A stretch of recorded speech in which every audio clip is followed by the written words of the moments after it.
Okay.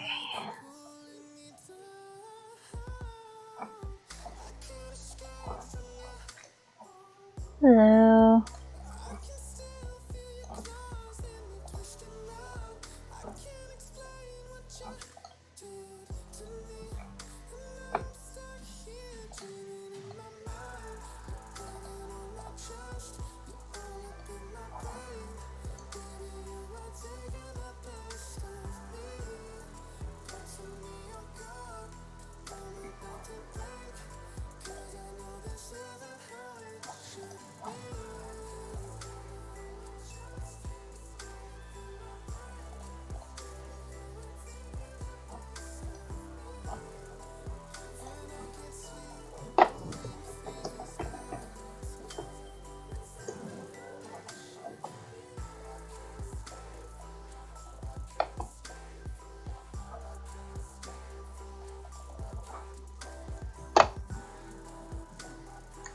Hello.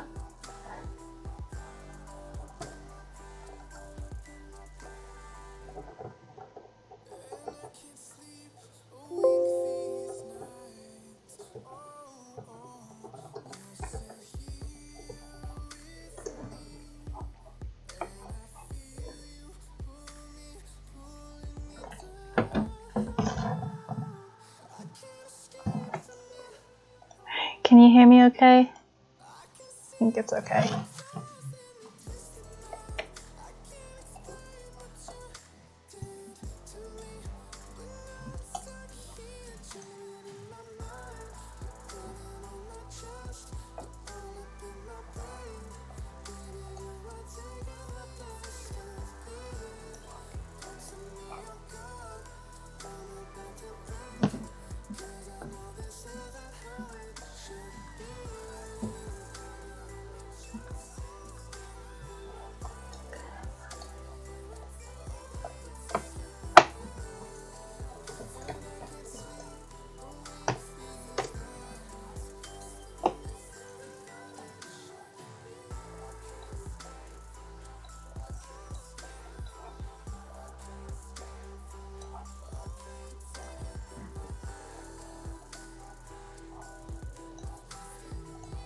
And I mean...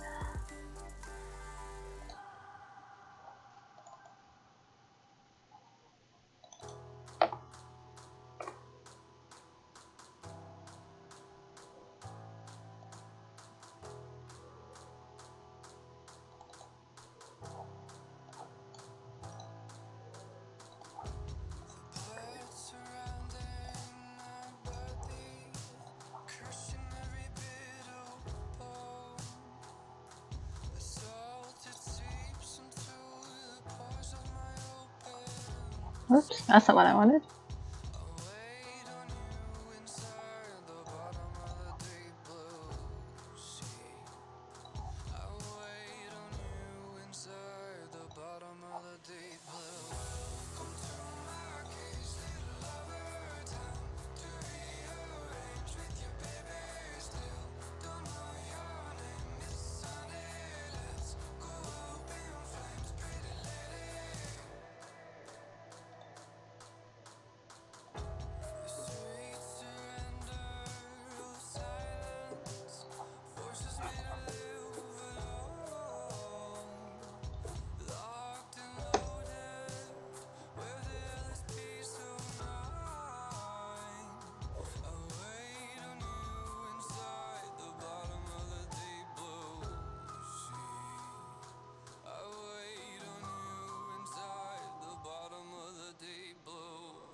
No, don't stop responding.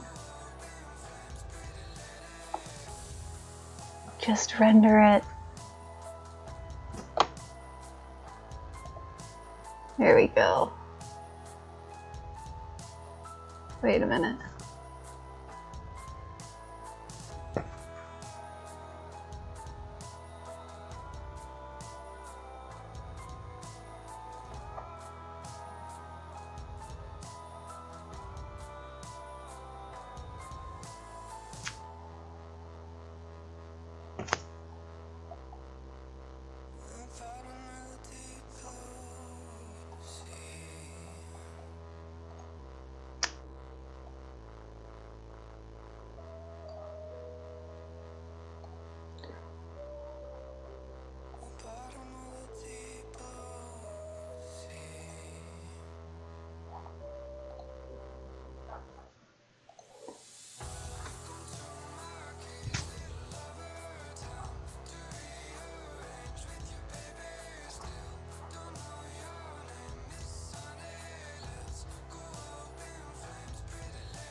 How do I want to do this?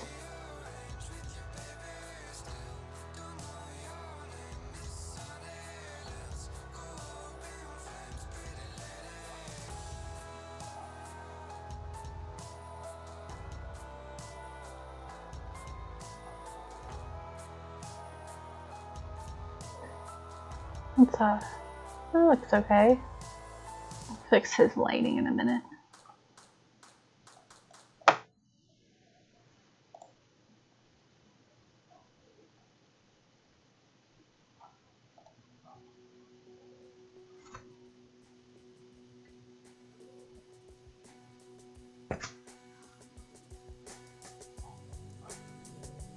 Well, that's not supposed to be there.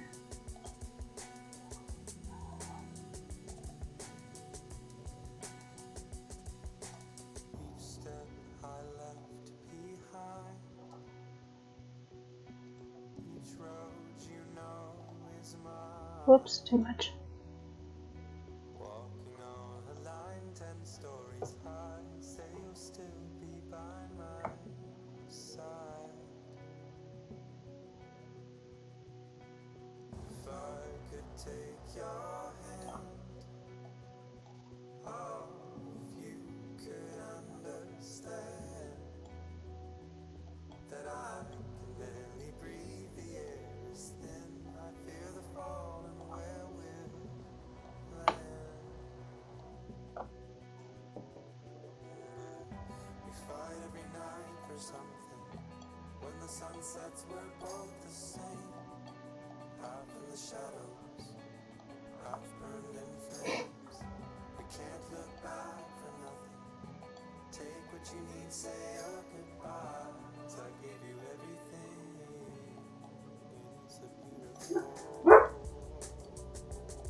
Change that.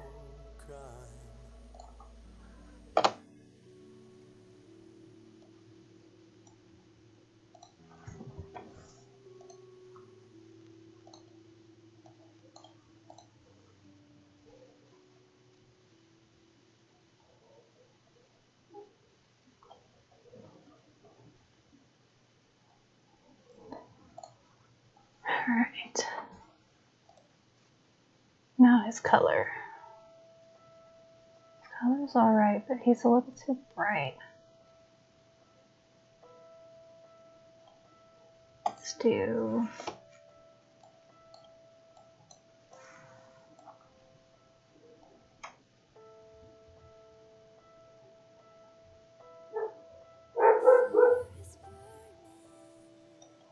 I don't like that. Bring down the intensity. There. Save.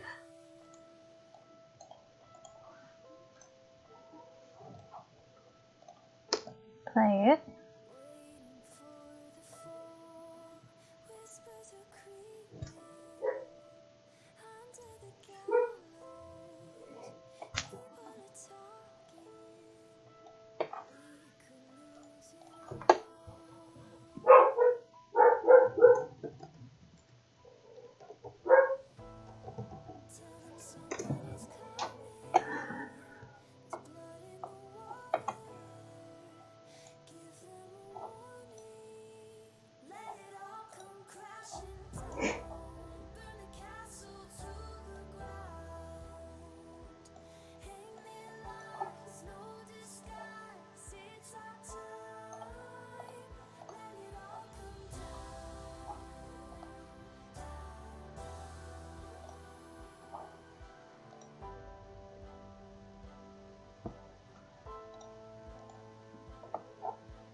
Okay, how do I want to do this?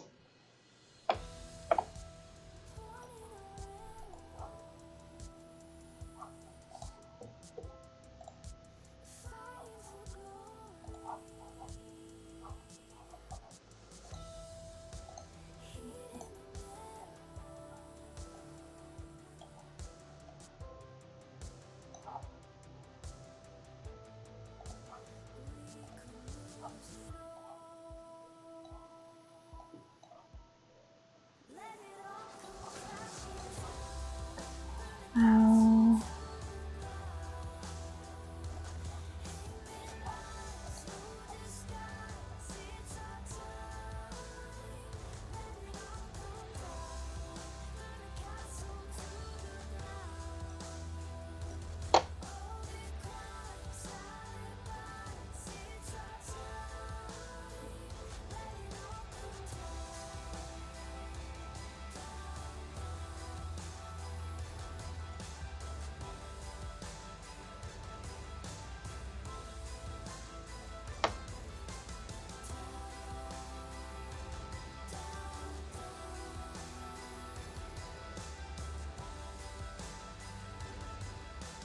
But see, this guy's not red in the other ones.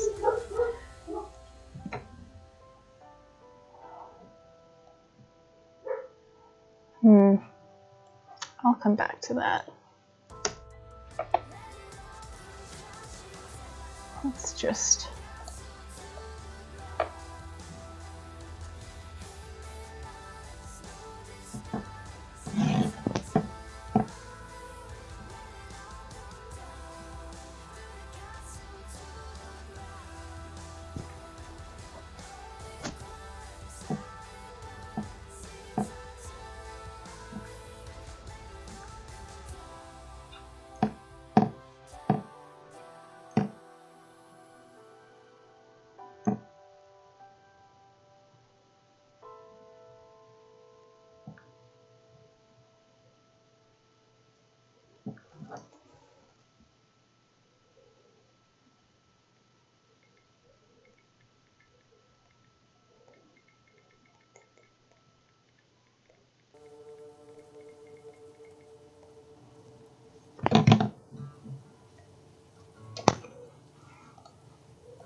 good for gym masks that I can key.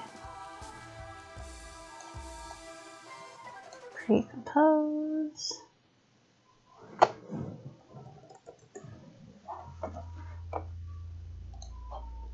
What song is this?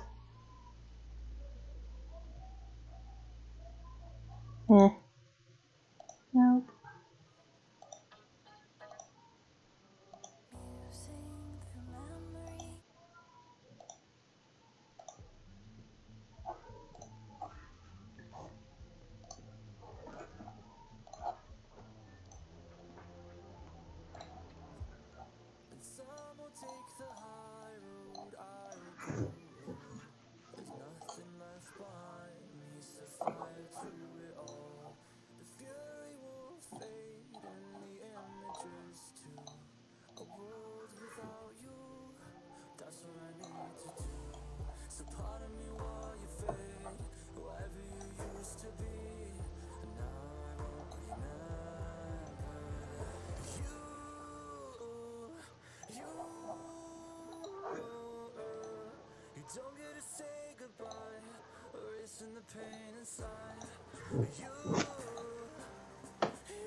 And save.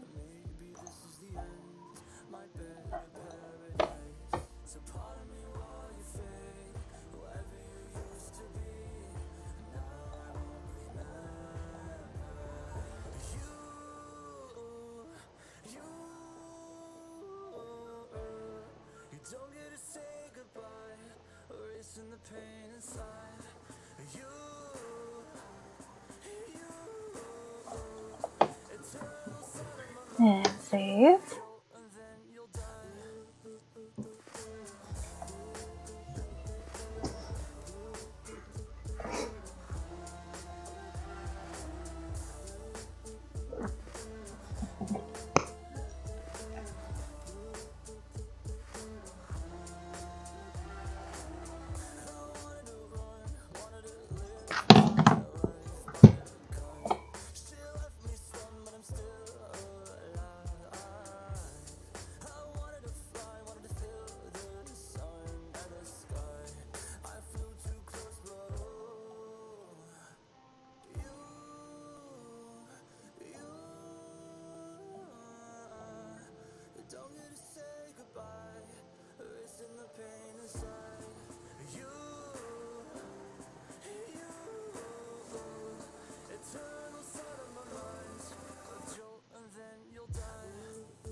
Save.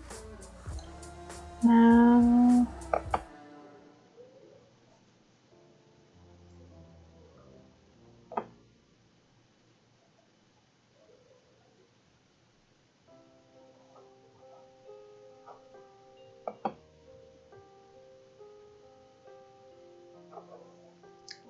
actually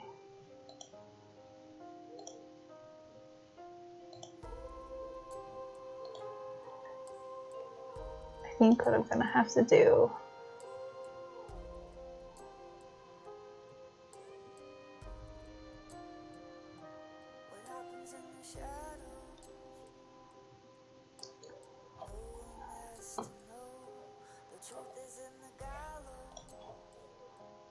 see if I can do this.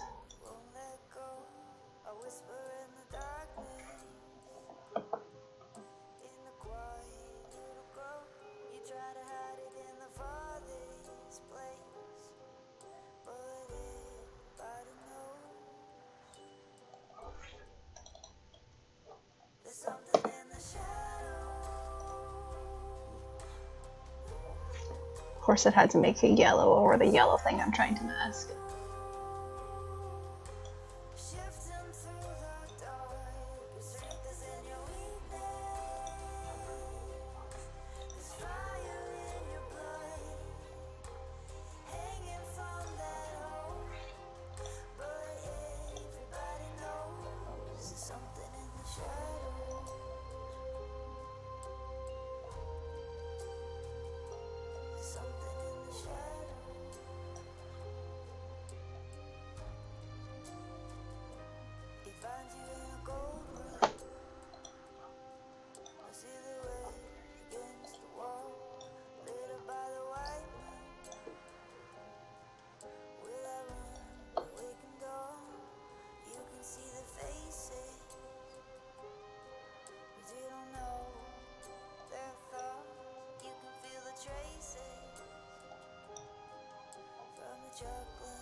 Are you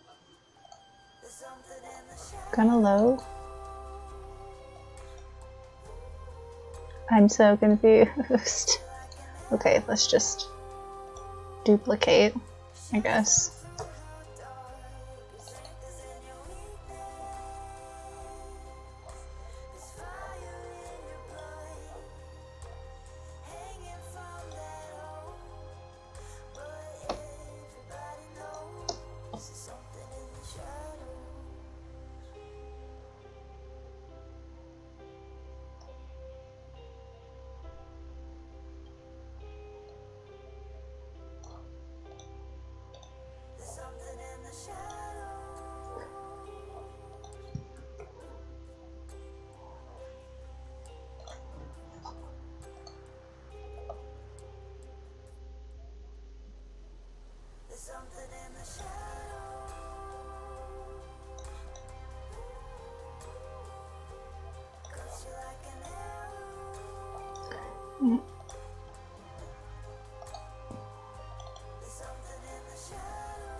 That's not what I needed.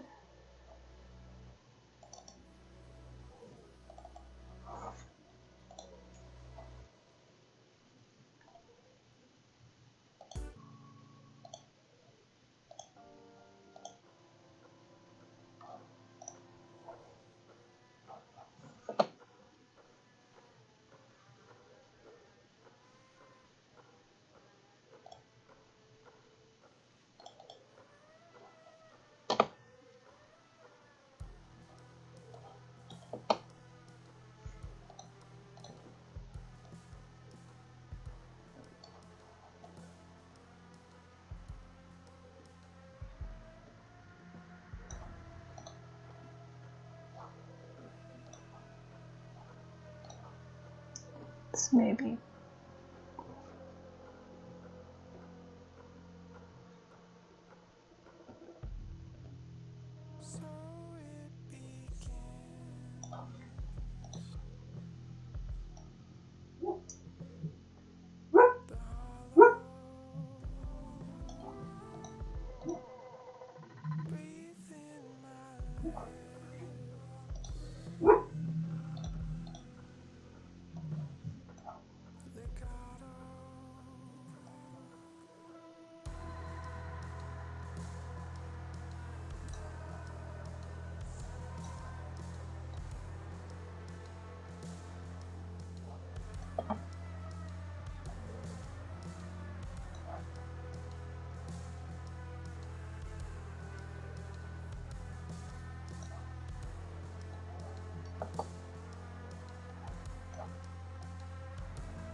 That looks better.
I'm growing up and dying every minute you exist. I'll venture down into your tomb.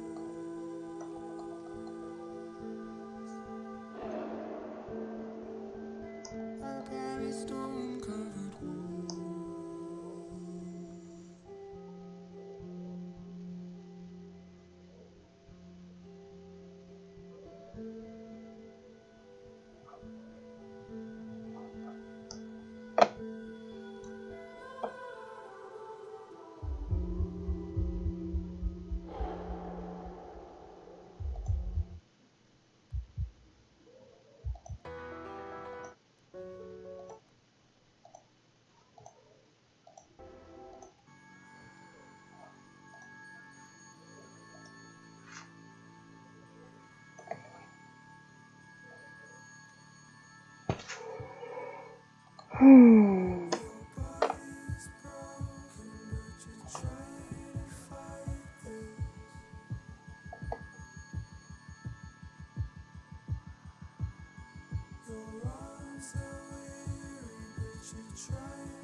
just want you.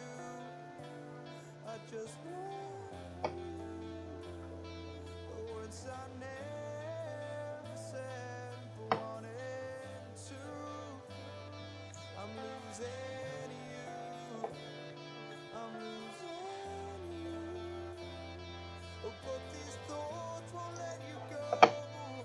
They keep running back to you.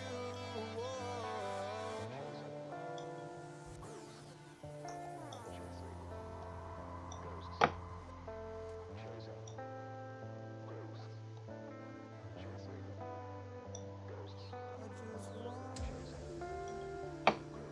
Just want you. Just want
and I'm bleeding words.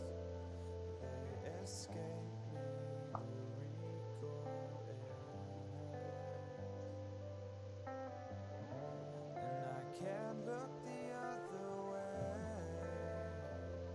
I'm chasing starlight to find a start away. Breathe it in. It's just now. We're just falling, and we won't always free fall back to nothing. 'Cause I'm just starting to learn. I've always been chasing.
Some days it's hard to see Let's see.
save. Okay.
Meg! Hi!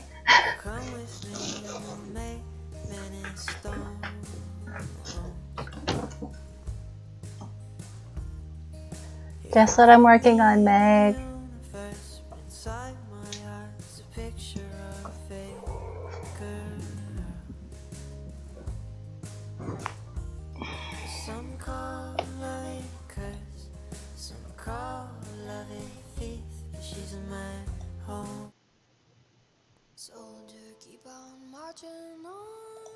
Yes.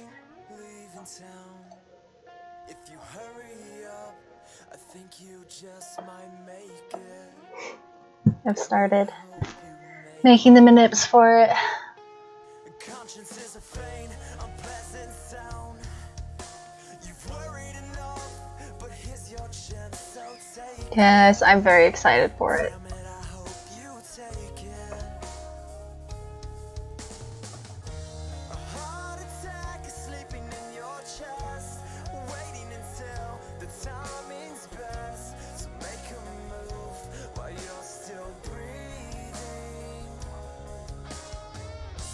Say so long to innocence from underneath the evidence. It tastes like heaven, but God knows you I just went ahead and used the avatar clips. They're not that glitchy, the ones that I'll be using, and they're just the best ones, the best ideal ones I have in my head. Apart from, I found one in that transition pack Stacy gave out.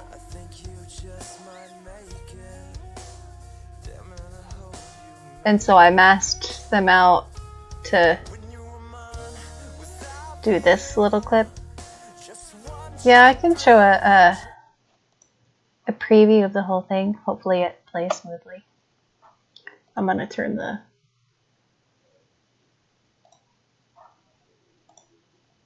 stuff down though.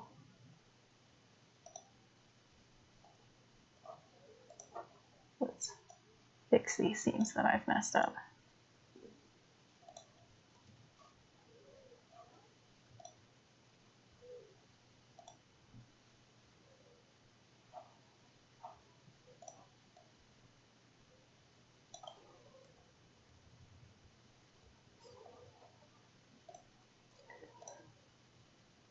Okay.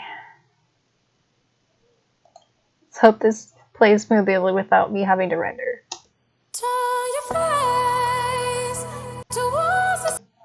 Of course not. Why would it? Why would it do that? Alright. I'm just gonna do this then.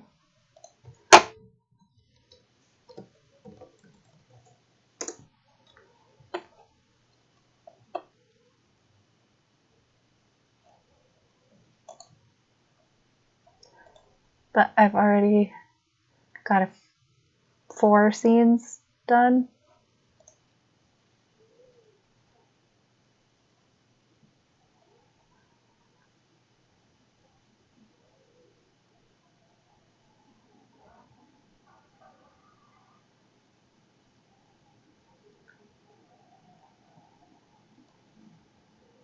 It's this one where he like looks up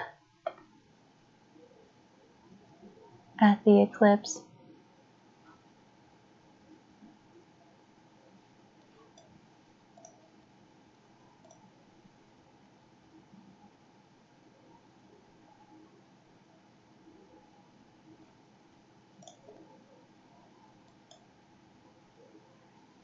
I think that's going to take about 6 minutes.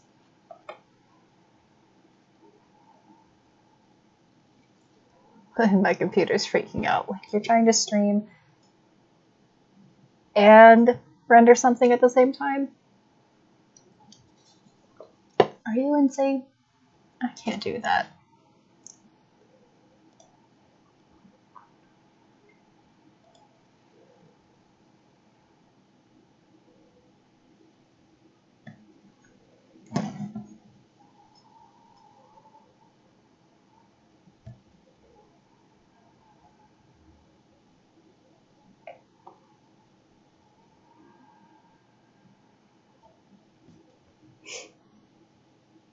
Oh, shit. Well, I wish I could help you with your motivation. Maybe just start editing and, like, see if inspiration comes as you edit.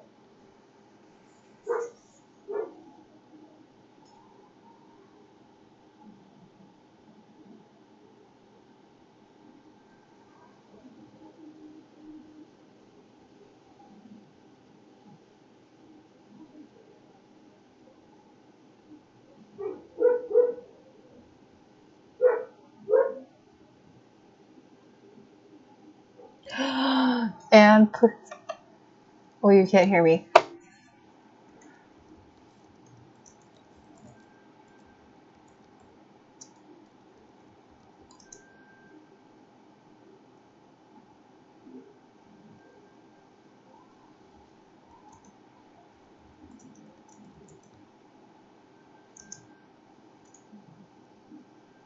Oh, I really want to see that sequel.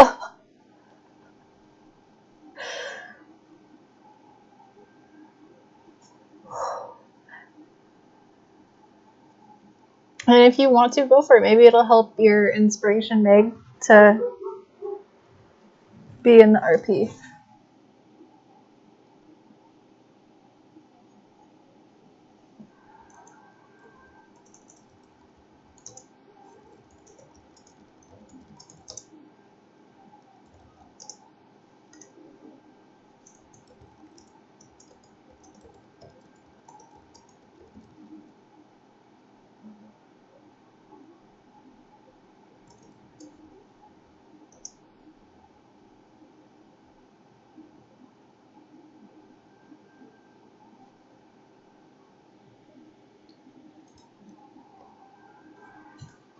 Is this thing done yet? Oh, it's getting there. It's almost done. I'm just gonna not touch anything on my computer until it's done.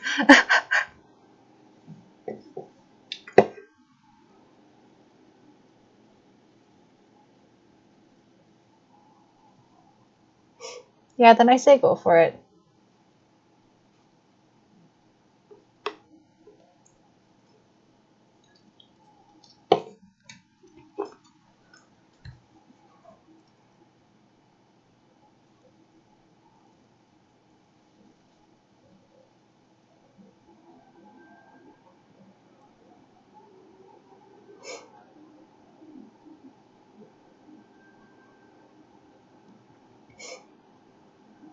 Is Melly's RP like a writing roleplay, or is it a editing contest roleplay? I mean, if it's just a writing one, you could maybe do both.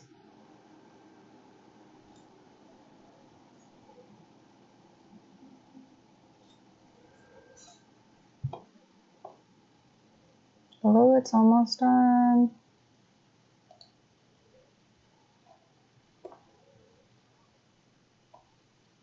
Oh, well then, you got a decision to make.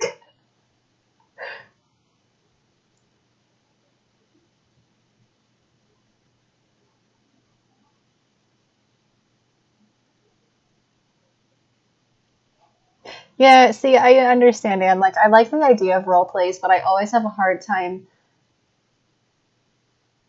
because, like, I would hardly have enough time for my own stories if I did an RP. So, like, I'm really tempted to join Sandra's RP, but at the same time, I have so many of my own projects I want to work on, so I don't know. But here's a preview. Blockout style.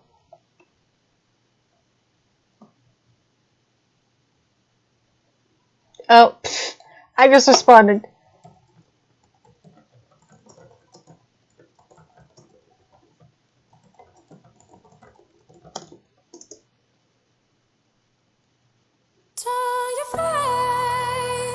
Whoa, you wanna...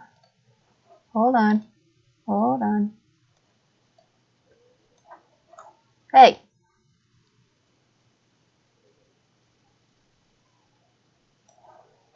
Oh my god, can you not? There. Okay.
Ta-da!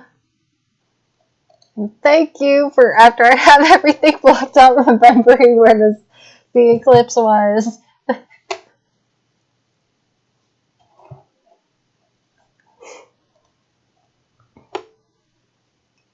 Thank you. It'll look a lot nicer once it's finished because like Keto will be all transformed and with like fire necklace, which one of the problems I ran into before, which is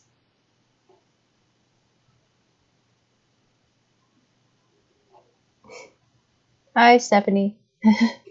I'm gonna make her necklace red and then add like the fire on the necklace, so like the necklace is still there, so I don't have to make it disappear. Because one of the problems I had before was like reconstructing her chest and like, oh, it was a nightmare. So I stopped. But this time, I'm very excited about this shot. A crossover. It's around 2 minutes. About Kita becoming the sun god.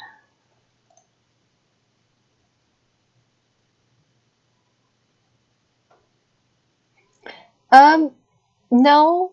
I mean, sometimes, yeah, but a lot of the, I don't know, editing is like, it's just a passion, and masking is part of that. There's sometimes masking can be tedious and not fun, but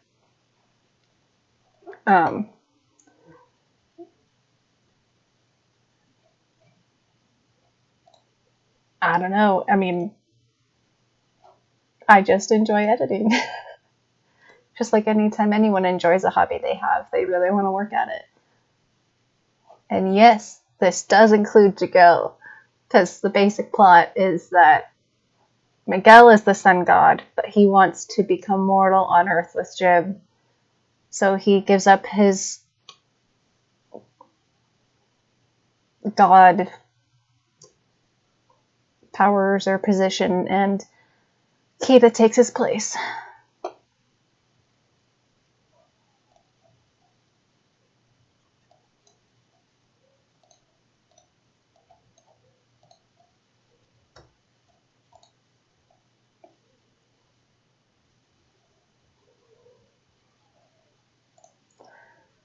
Now the fun part. Gotta see.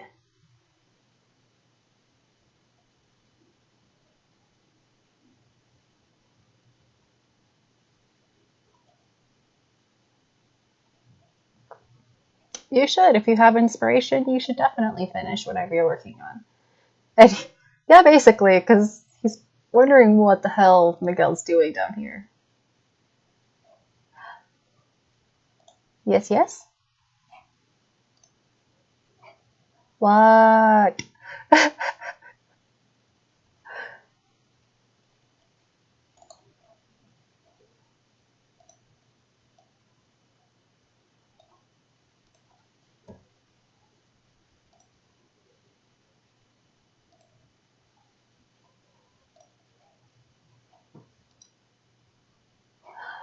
Yes, I would love to be on call.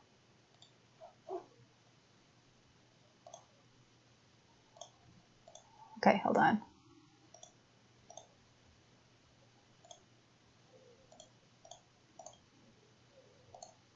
Let me just mute my display for a second.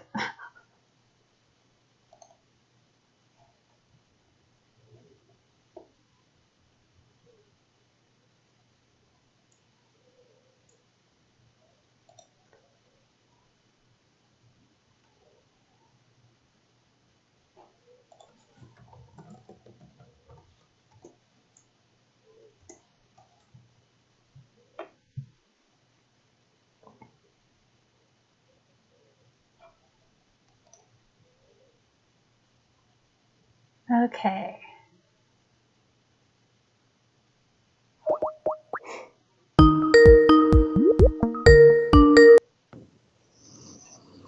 Hello? Hey. Hi. Okay, display. We're back. Oh, and I need to add your name to the title. Yes.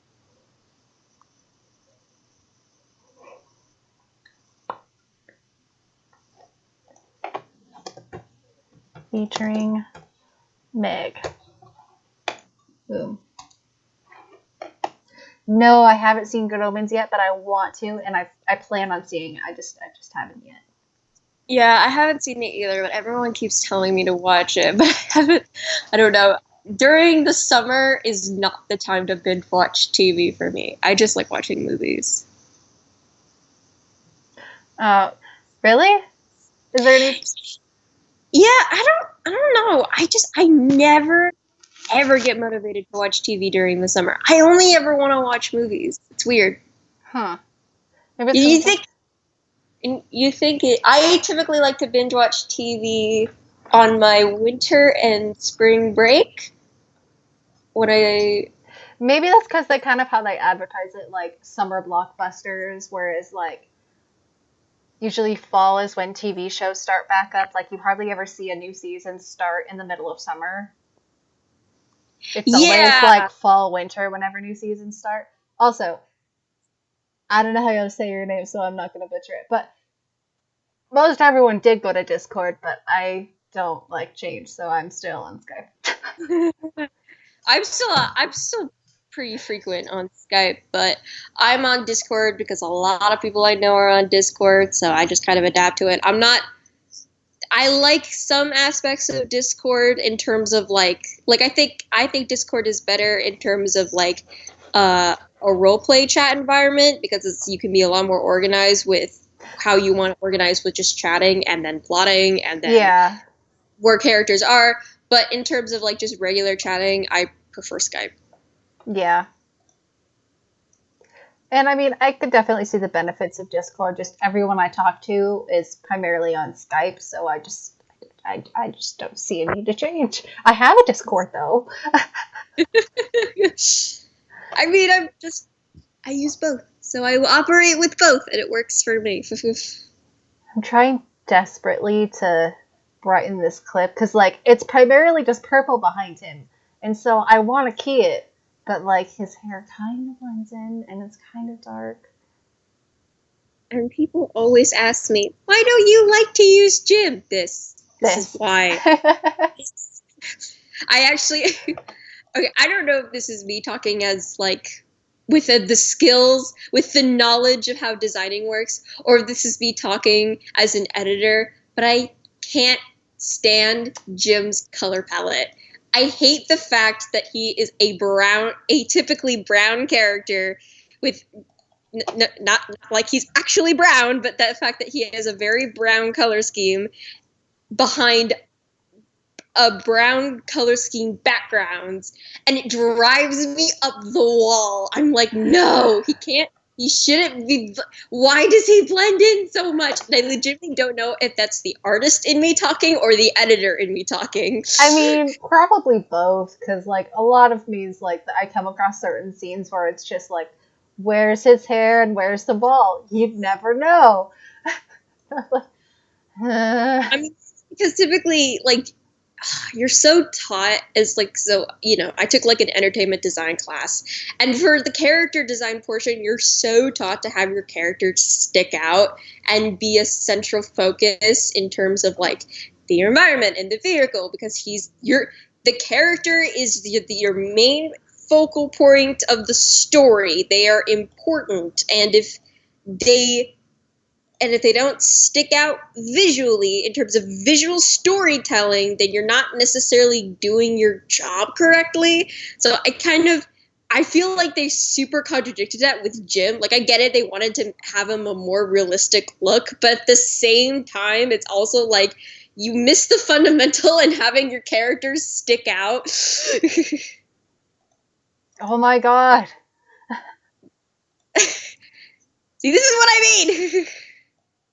But no one agrees with I'm wondering if there's a different Jim clip that I could use that's like easier to mask. You probably can. I'm gonna try to find one just because I don't. Or you could just ask Stacy. I'm sure she has it. No, I Faven, please. I can do it. No.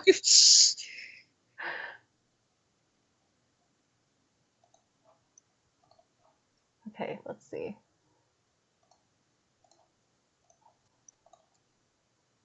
I don't know. Like I said, nobody agrees with me when I said that. Like I was talking about that in the Discord chat. Like I was basically like, oh, I don't like Jim's character design. I think he blends in way too much with his surroundings, which I think completely misses the point of what they were going for his character. And everybody's like, I don't agree with that at all. And I'm like, fine, I'll be alone in my thoughts. No, I can definitely see your point. Like,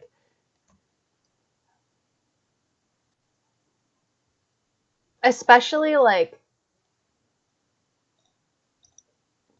this scene where it's like all neutral colors. There's hardly any color pop to this scene. You know? It's not. Oh, I've realized it's probably not synced up, so I don't know if you are okay. There we go. No, I saw what you mean.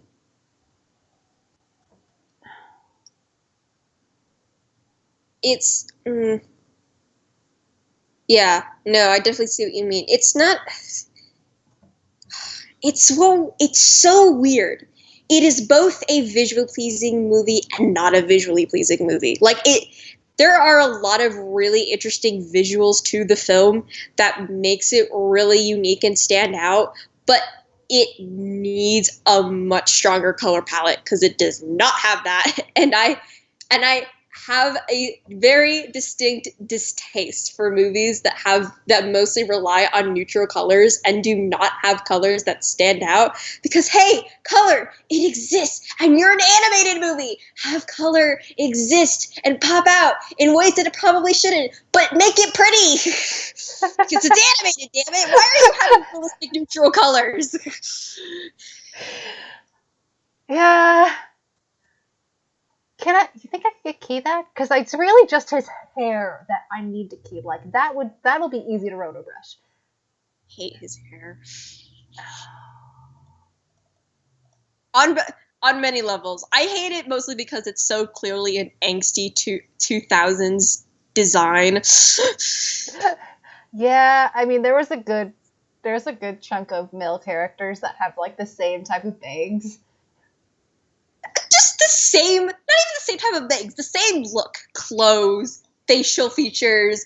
It's like everybody simultaneously looked at Jonathan Taylor Thomas and say, hey, let's have all of our generic rebellious male characters look like that. Yeah, I mean, don't tell me I'm wrong. You're not wrong.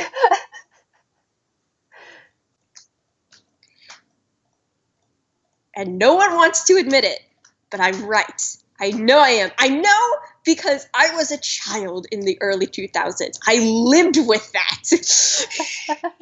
Yeah, every Disney Channel movie I saw had the same guy.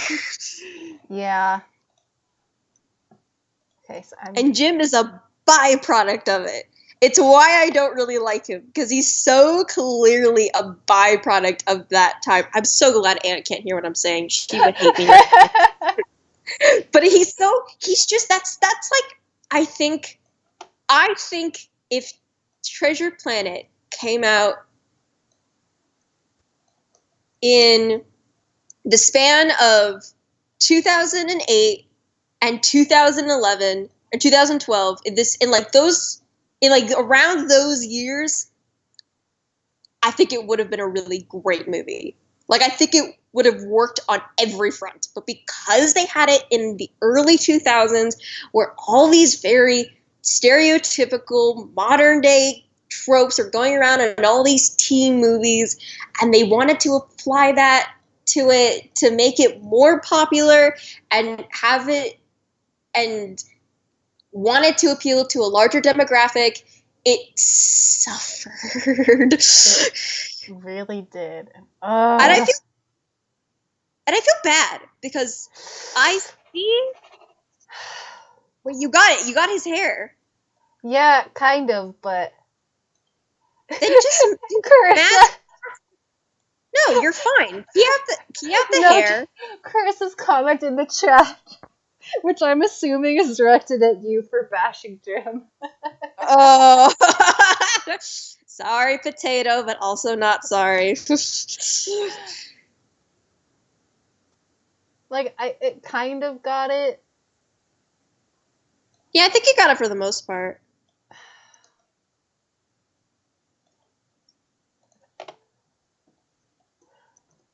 Not wrong, and you know I'm not wrong. But nobody wants to admit it because they have too much nostalgia goggles for the movie. That's my thing. I have no nostalgia goggles for Treasure Planet. My parents do not like Treasure Planet. That's why they never showed me the movie when I was younger. So I didn't watch the movie until I was like 13.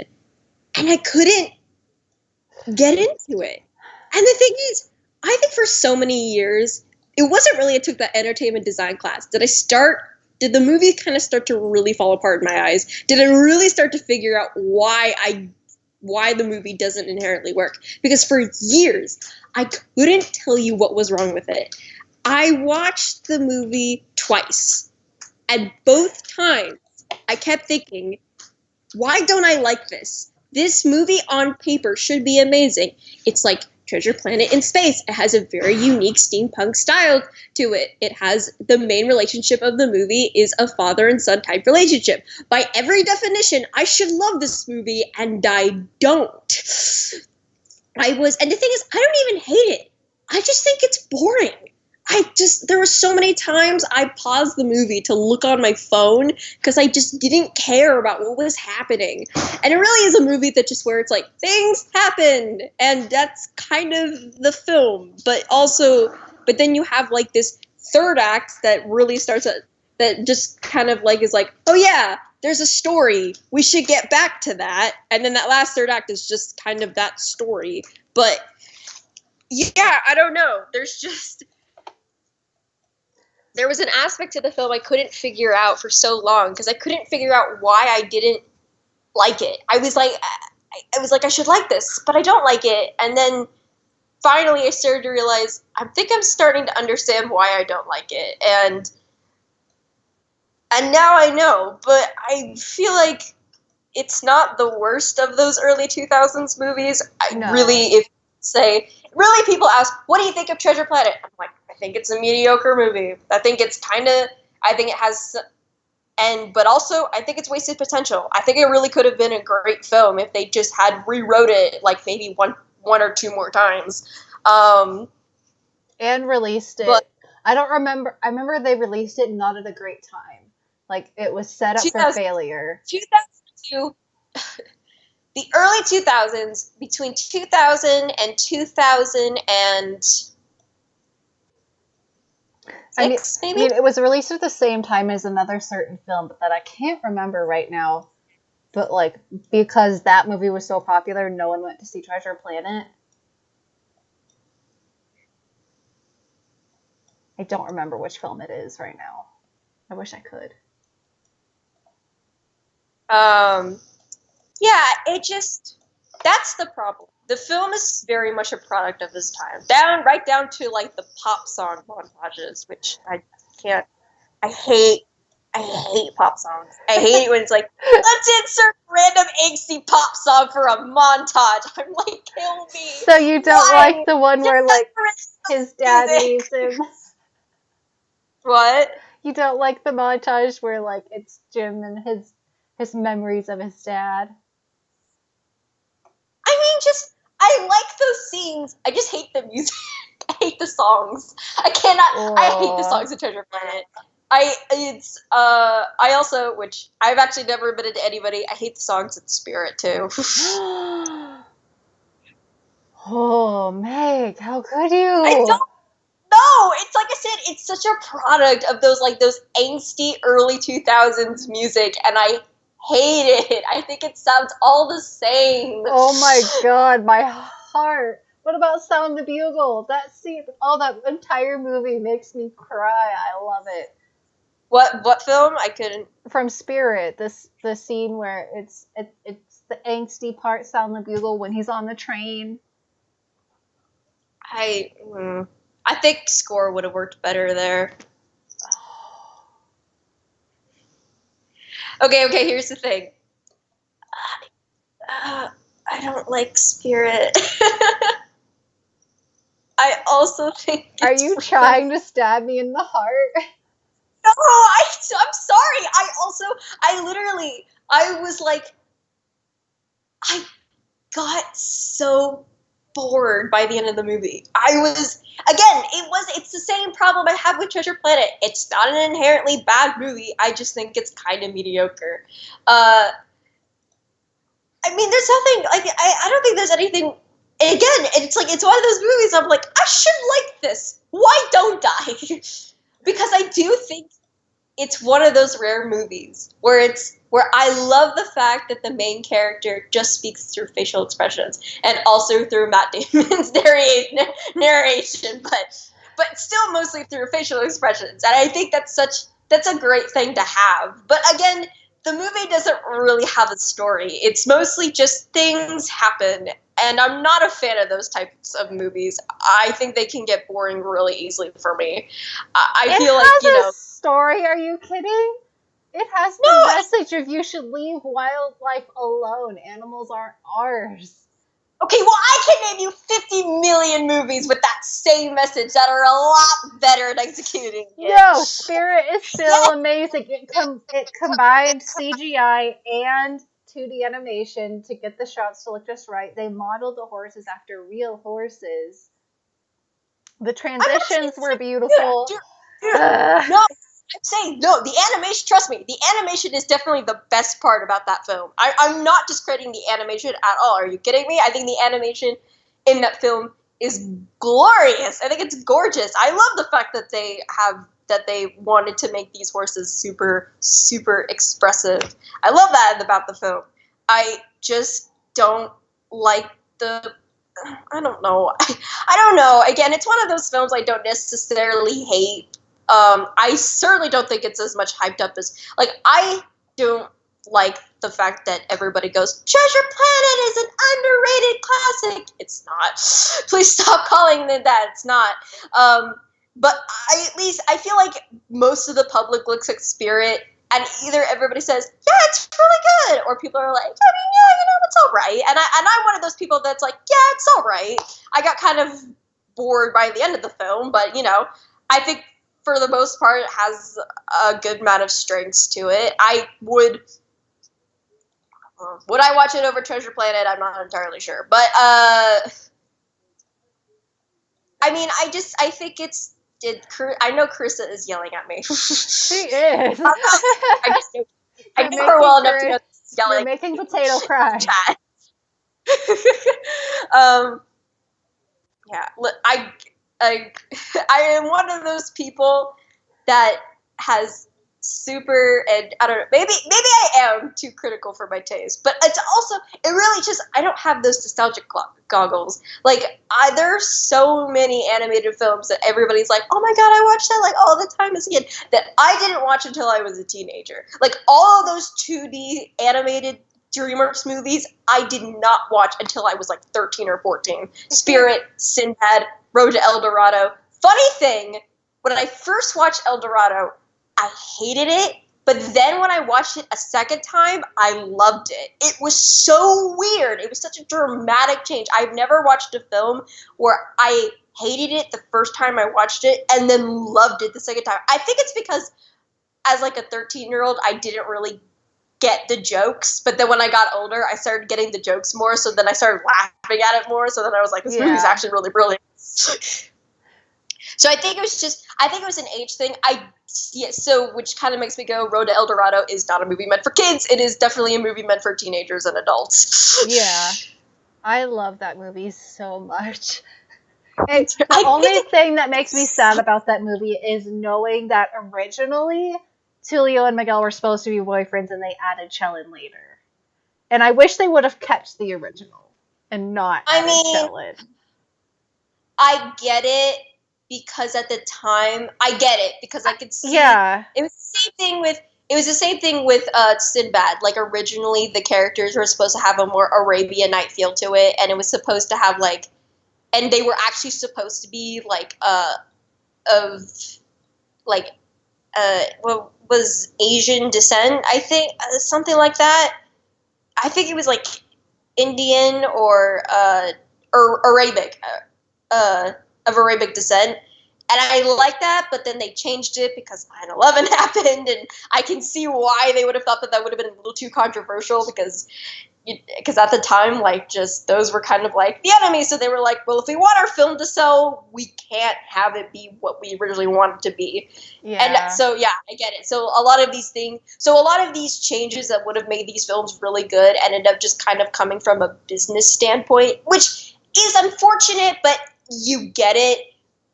I do feel like if these movies were made today, they would have made that step. But I also don't think you could have made these films today because the world is a little bit more PC now, and El Dorado and Sinbad have very adult. They're hard PGs. They are hard PGs, especially since El Dorado has a very suggestive sex scene in it too. If I might I add.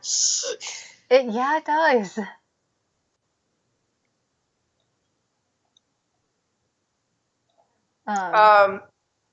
Somebody asked,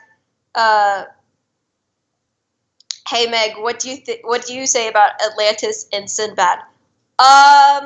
Sinbad, I think, is an okay movie. I definitely enjoy it. It's a guilty pleasure of mine. I can sit down and enjoy the film, but I think from an objective standpoint, it's an all right film.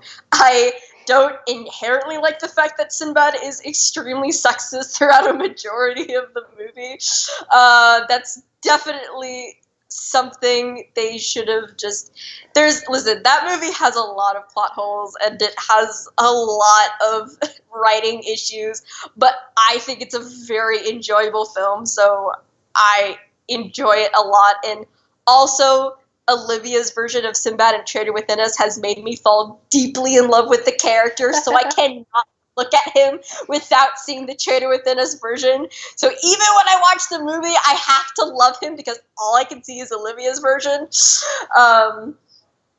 Atlantis, I think, is a fantastic movie, and the fact that that movie did not get the marketing it deserves is a shame because it deserves so much more love. It's such a great movie. Why don't people like it? Yeah, I don't know. Will you do me a favor? Someone commented, and I think that's Russian or something in a different language. Will you translate it for me? Sure. Just because with my computer right now, streaming, it'll take me a million years to get the pages loaded. I do, I love the cast in, Sinbad, though. Mm-hmm. You have interesting videos. I wonder when the next clip. Google Translate, you are not very good. I'm not entirely sure what that's asking. I heard the problem was that they made the characters from Atlantis into bad guys out of the blue or something like that. Really? Really? I mean, you really can't tell from the moment Rourke and Helga appear on screen. You can't say, yep, those are the bad guys. They kind of just radiate bad guy energy. Like, you can just see, those are some shady motherfuckers. Yeah, it's like Helga's first appearance is the fact that she snuck into Milo's house. It's a rainy night, and she sexily takes off her coat. She's like, I came down the chimney. Ho, ho, ho. And I'm like, you're going to be the... And then Rourke is like, and I love the way he's like, you know, he's like, this is the leader of the expedition, Rourke. And I'm like, hello, bad guy. Like, come on, no. He's so obviously the bad guy. I mean, did this come out before or after Tarzan, Atlantis? After? After. You see, I feel like he's a new Clayton. I could see that. Like, I feel like he radiates the same energy that Clayton does, and so it's hard not to see him as being the bad guy and wanting to capture the cool people, you know. whereas like Clayton wanted to capture the gorillas. And I think a lot of people don't like the antagonist in the film, and I get it because that was also a very early 2000s trope of like having the bad guys being like these greedy people, and they were very frequent in even the Disney movies, you know. So like even Treasure Planet, while Silver is a very complex character, the origins of his villainy in the original Treasure Island story was the fact that he was doing all this for greed. So I mean, I get it. It definitely feels. I understand why a villain will feel forced and stuff, but I just again, Atlantis is one of those movies where I see the good and the good just overshadows the bad. Like the movie isn't flawless by any means, but there's so much good in that film that it's like, how can anybody say this is an inherently bad movie? Because you can't. yeah, It's I think it's such. I honestly think it's a great film, and I think it's such a unique take on the Atlantis story. I love the look of that whole place. It's so beautiful it's gorgeous. and like I mean, nothing else looks like it. I will say that I can see it's a film that more like teenagers to adults would appreciate more than kids, because I can remember being a kid and not having much interest in that movie for whatever reason. It's just more of a movie that like you have to be a little bit more mature to be able to kind of grasp, and I don't know. Yeah, and So I feel like that's part of the problem, which isn't a bad thing. Yeah, I think that's ultimately why a lot of people, why maybe the film didn't do quite as well, because it was a bit more of an adult film and kids didn't really understand it, and I think it had too many like kids things in it. I don't know. The way people treat animation is stupid and shit. But oh yeah.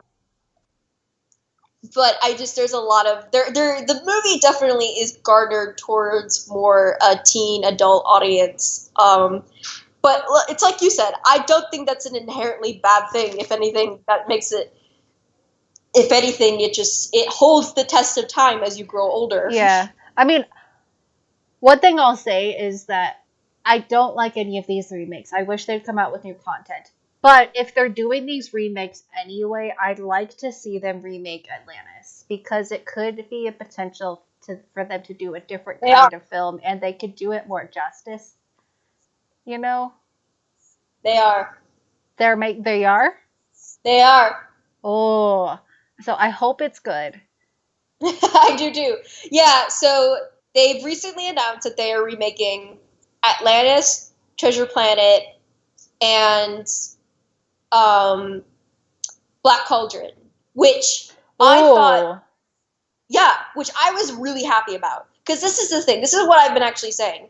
I've been like, guys, listen, I get it. Copyright, all that shit. But logistically speaking, if you're going to remake your movies, remake the ones that didn't make money and that weren't inherently very successful. Because the thing is that it is 100% pointless to remake movies like The Lion King, The Little Mermaid, Beauty and the Beast, Aladdin. It's pointless because those were so successful films. Yeah. And they're considered animated classics to this day.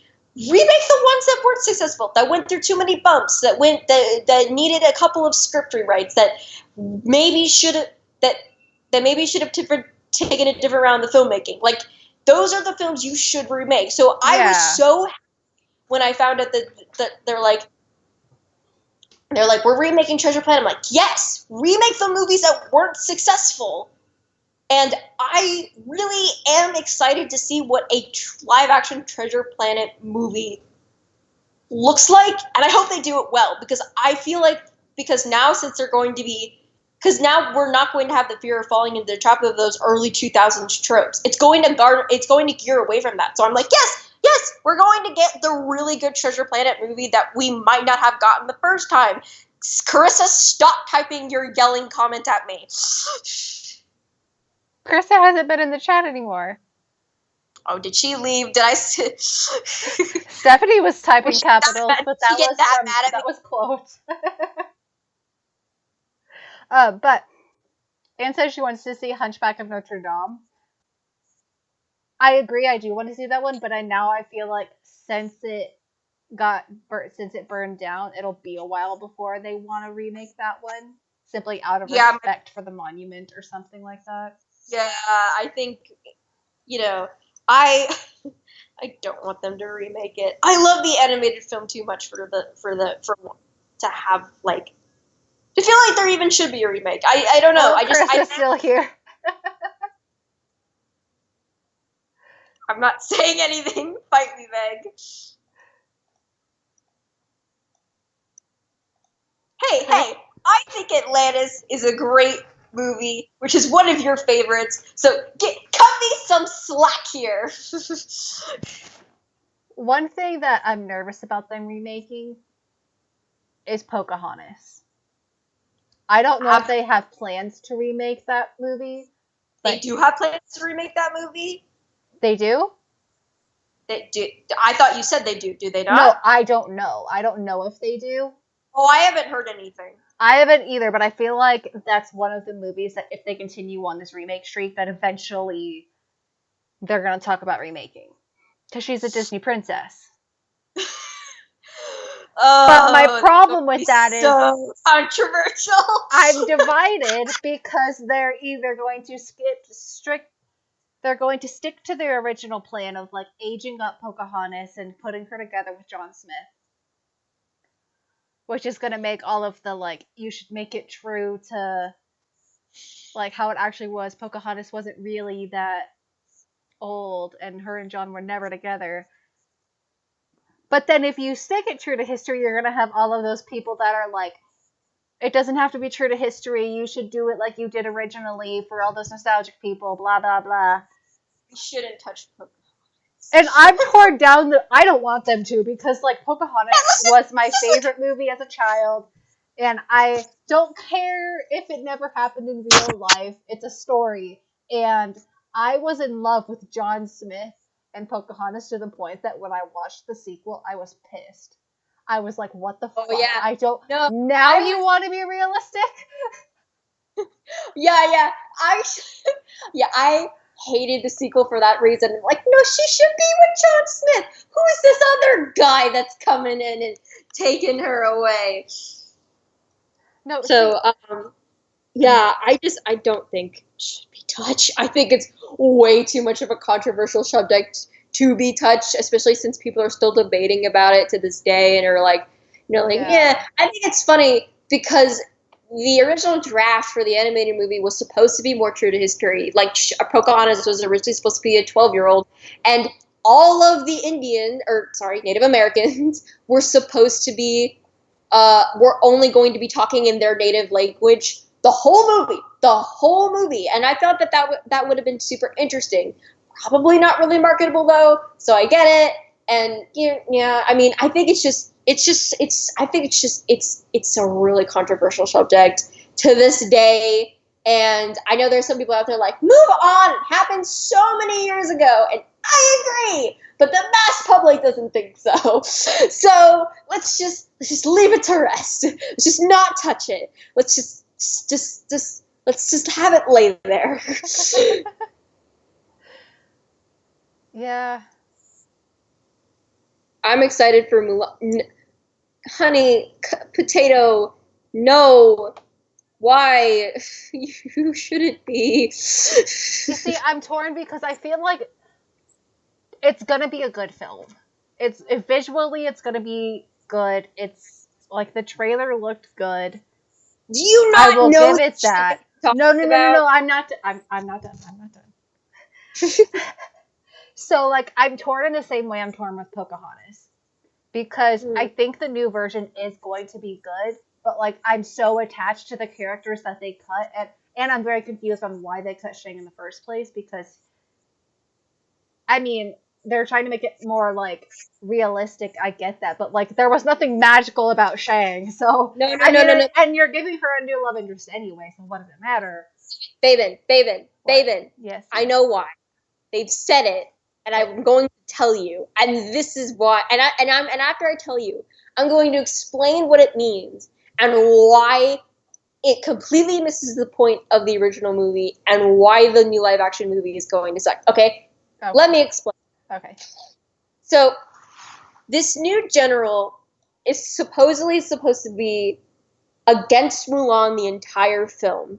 Like, he basically, he hates her, he's against her all the time, he never agrees with her. Until she's revealed to be a woman, and then that's when he actually starts to respect her. So basically, unlike Shang, who grows to respect Mulan as a person over time and realizes that her gender doesn't matter at the end of the day, and all that matters is who she is and how skillful she is as a person, and how she's still a brave and noble hero, even though she's not a man. In the new version, it's basically saying, oh no, they're not going to like you until they find out what your gender is, and that's when you have value.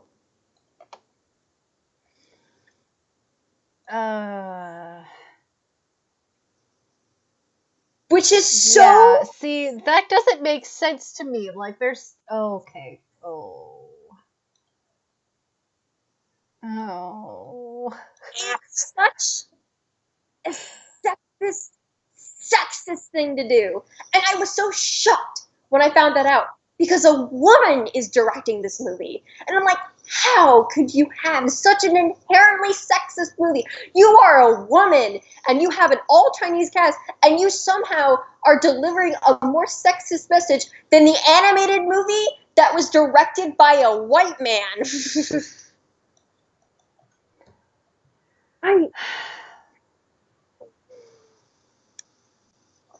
See, now that I know that, I'm just, oh.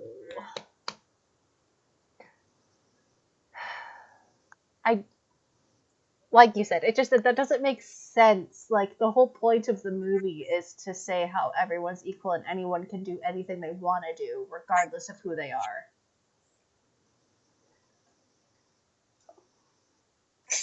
This is... We're so frustrated, we just can't talk anymore. You know it's bad when Meg starts yelling, ranting, and we're just making random noises. No, because it pissed me off so much, because that's not how you write. It's I find myself getting more frustrated. I don't know what this says about me.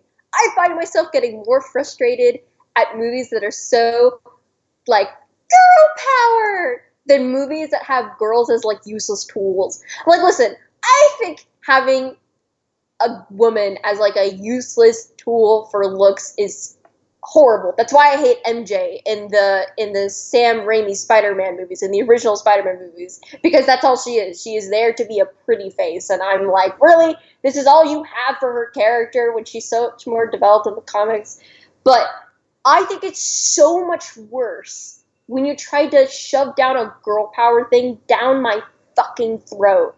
Because, no, you're not saying girls are equal to men. You're saying girls are so great, they're such the stronger sex, and they're so great, they're so amazing, aren't they great, aren't they so good? And it's it's in my face, and I'm like, this isn't natural. That's not how the world works. You know, if you're going to prove that like Wonder Woman did it, like Wonder Woman inherently said a woman can be just as ably skilled and strong as a man.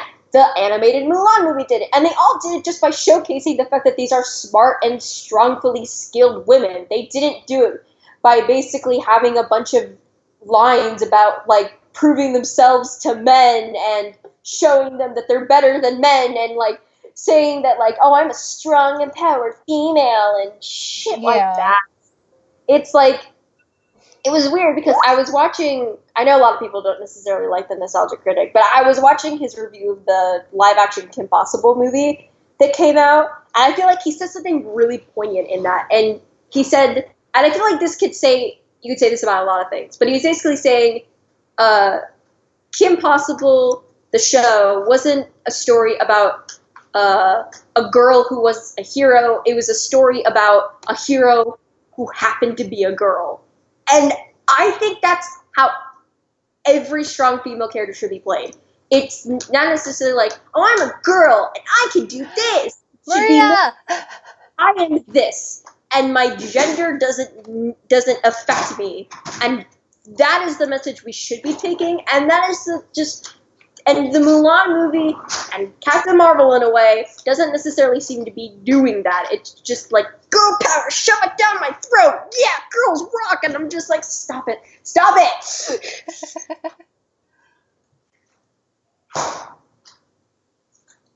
Yes, Maria, she's ranting.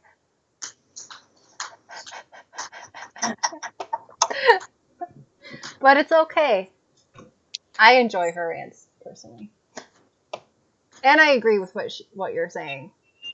Like, that's how it should be. I'm just, Okay, I have officially finished 1, 2, 3, 5 clips. Yay, me!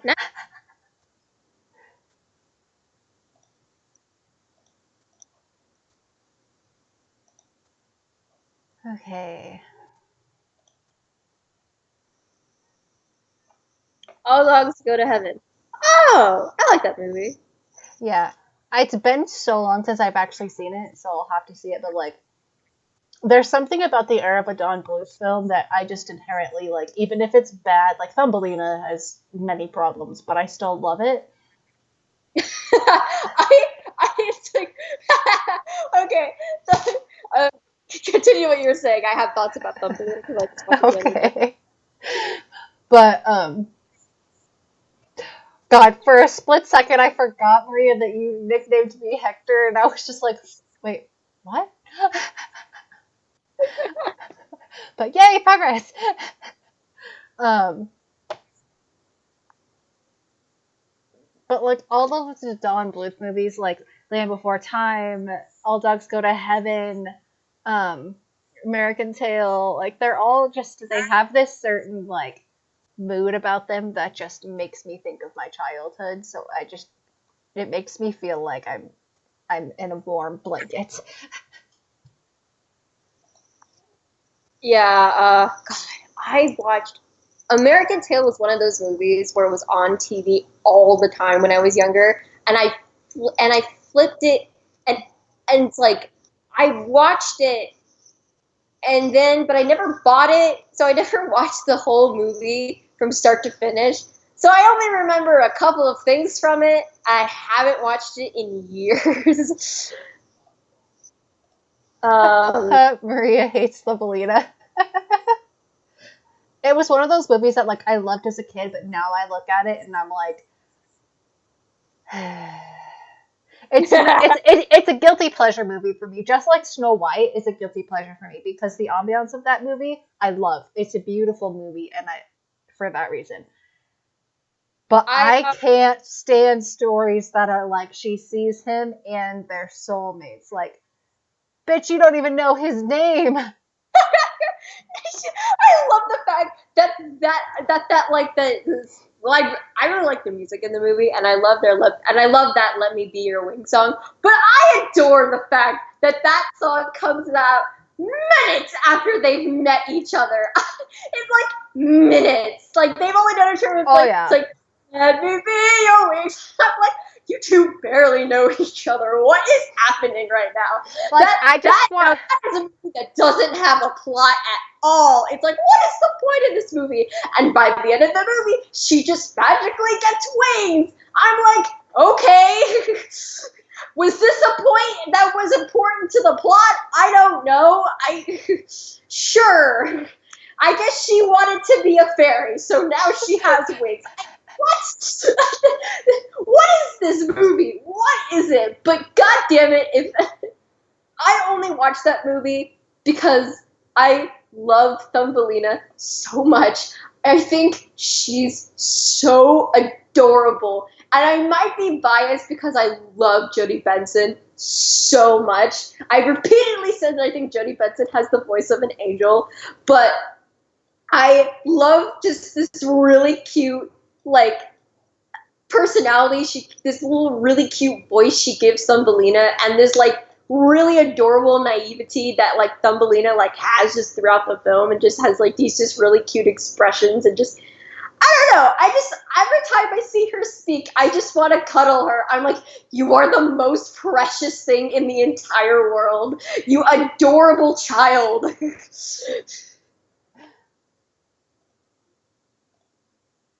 See, and it's a movie that I loved as a child.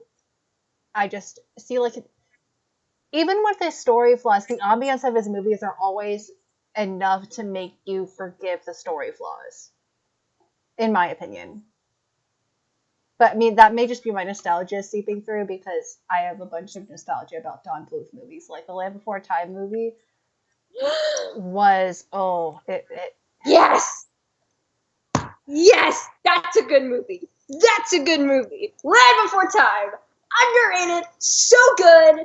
I love that movie. The movie is amazing. So, yeah, Don Bluth movies, I mean, even when they do wrong, they can't do wrong. I don't think I hate any. Yeah. I was about to say, I don't think I hate any Don Bluth movie. And then I thought about Titan AE, and I'm like, well.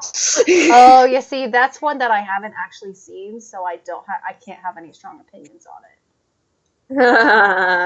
Just, I had to watch it. I watched it out of curiosity.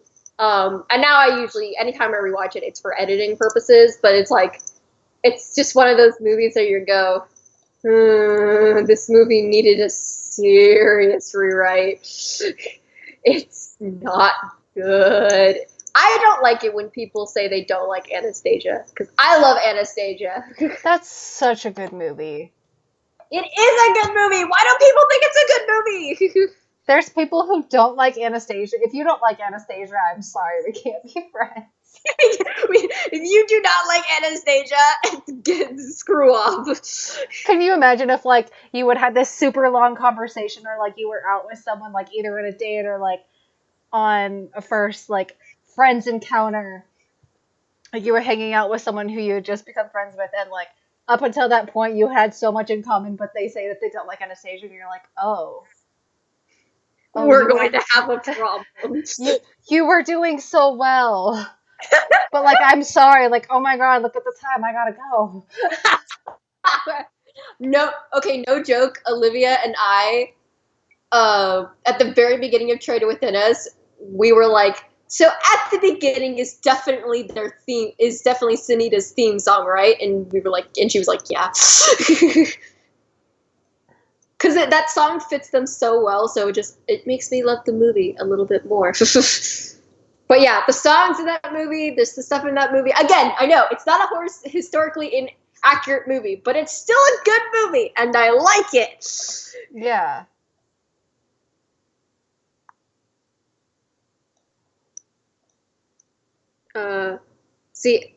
Maria about Thumbelina. See, I didn't have any nostalgia for that movie. I watched it because everyone was using Thumbelina for crossovers. See, that's the same reason why I watched the movie, and I don't really have nostalgia for it either. And I thought the movie was fine. I just thought Thumbelina was super adorable.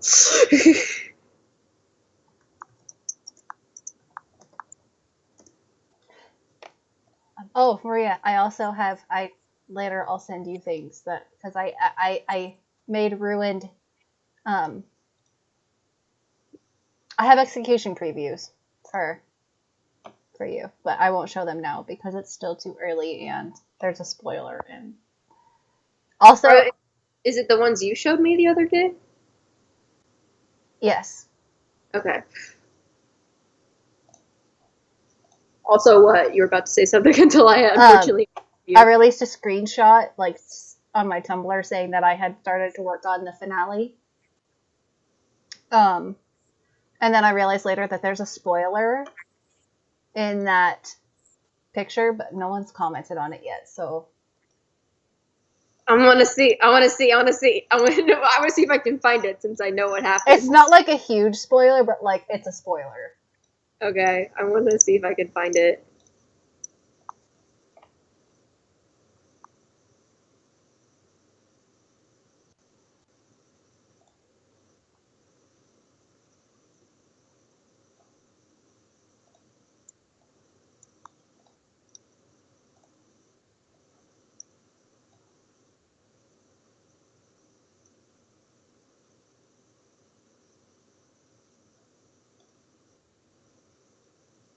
Okay, Maria. I'll send it now. Let me just...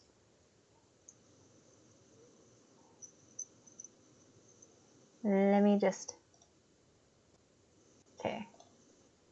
I'm going over to Skype.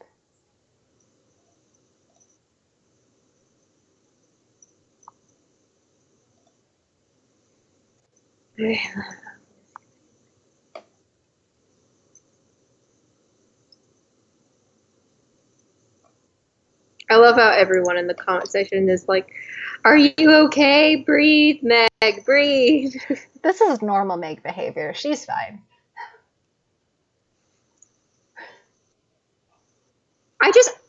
I naturally talk a lot. So I'm one of those people that just has so many things on my mind. So I just have so many things I like to talk about. So I just talk about just a lot of things. I like that you're so passionate about things and you go on rants. It's fun. Like, if I had my choice between someone who never went on rants about anything and wasn't passionate about anything, or like someone like you who like actually had shit to say about things, like, I definitely pick you, because I mean that's more entertaining and it's more fun and you have more stuff to talk about, and so you're fine. I seriously love the fact that that you and Vin the other day were like, "Why do you have an answer for everything?" And I'm like, "It's just how I always am. I am an educated person."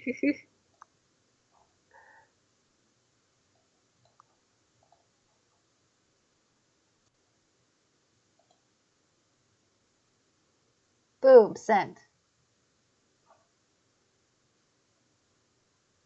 Well, once my computer loads it. I'm gonna find the spoiler. It's in this. Although that's an title card. Oh, I see it. I see the spoiler. You see this? Don't say what it is, but like, yeah. I know, but I found it. And we're back.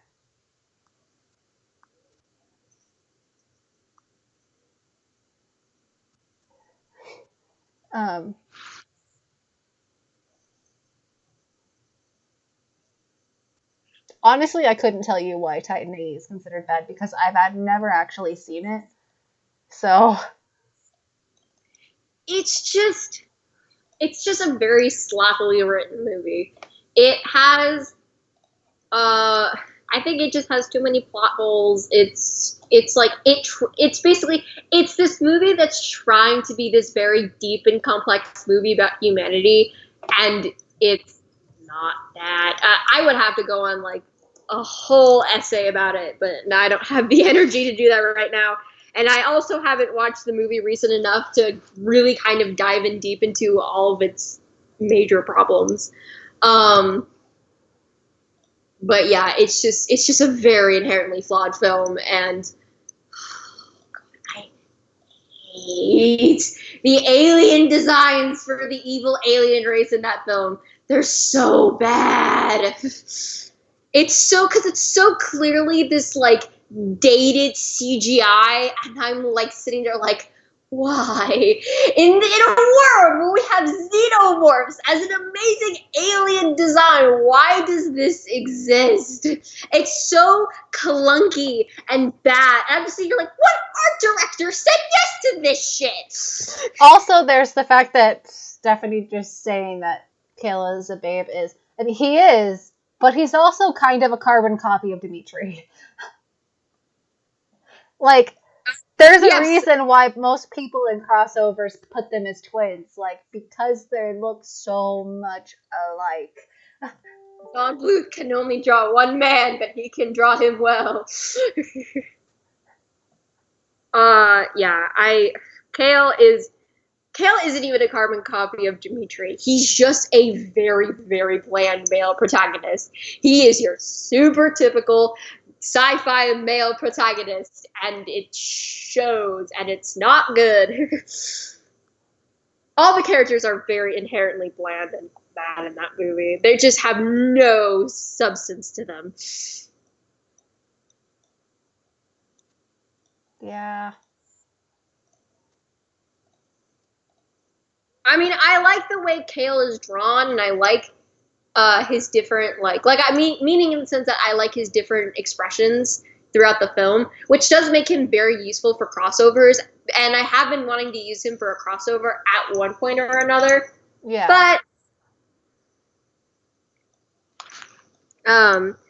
but in terms of the film, nope.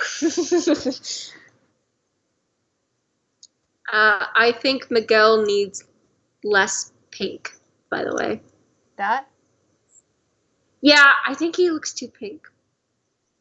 Well, he's gonna fade towards by the end of the clip. He's supposed to be glowing because he's like it's still in god form. Yeah, no, I know, but I'm just saying I think it looked a little too pink.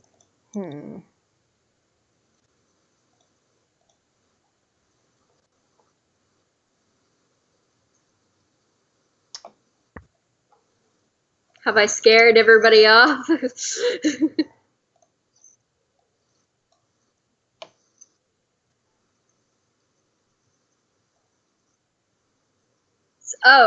Sci-fi copy and paste film.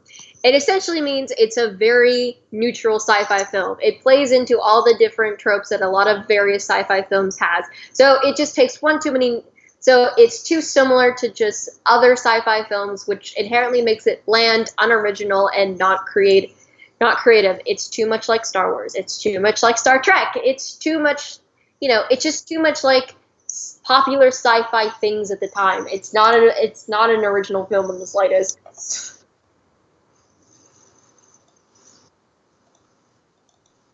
I'm afraid to mention another film. I'm not an inherently negative person. I don't like it when people think that's what I am. I'm actually very positive. I like more movies than I hate movies. And trust me, I have my fair share of movies that people generally don't like that I love to pieces and will never understand why people don't like.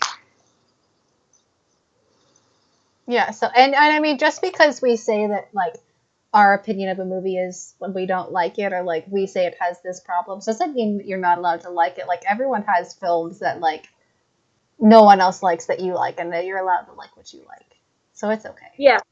Yeah, exactly. And also the fact that there are there is an objective way to analyze film because every film needs a proper 3-act structure. Because every film needs just a proper 3-act structure, 5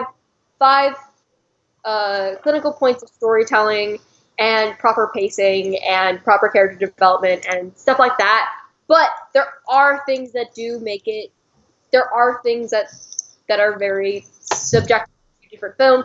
That's why I think horror movies. I was actually saying the other day, horror movies are extremely hard to analyze because those movies are super subjective because everybody responds to fear differently and everybody's scared of different things. So no one horror movie is going to scare somebody like it scares other people. Yeah. Personally, for me, I like all horror movies, but the ones that I'm truly like, okay, this is a very good horror movie, are the ones that don't solely rely on jump scares. Like they incorporate all different types of scares. Like they incorporate jump scares, silent scares, psychological scares. Like they incorporate all the different things that could scare you into one movie. You know? Yeah. So Like a film that I think does that really well is The Ring.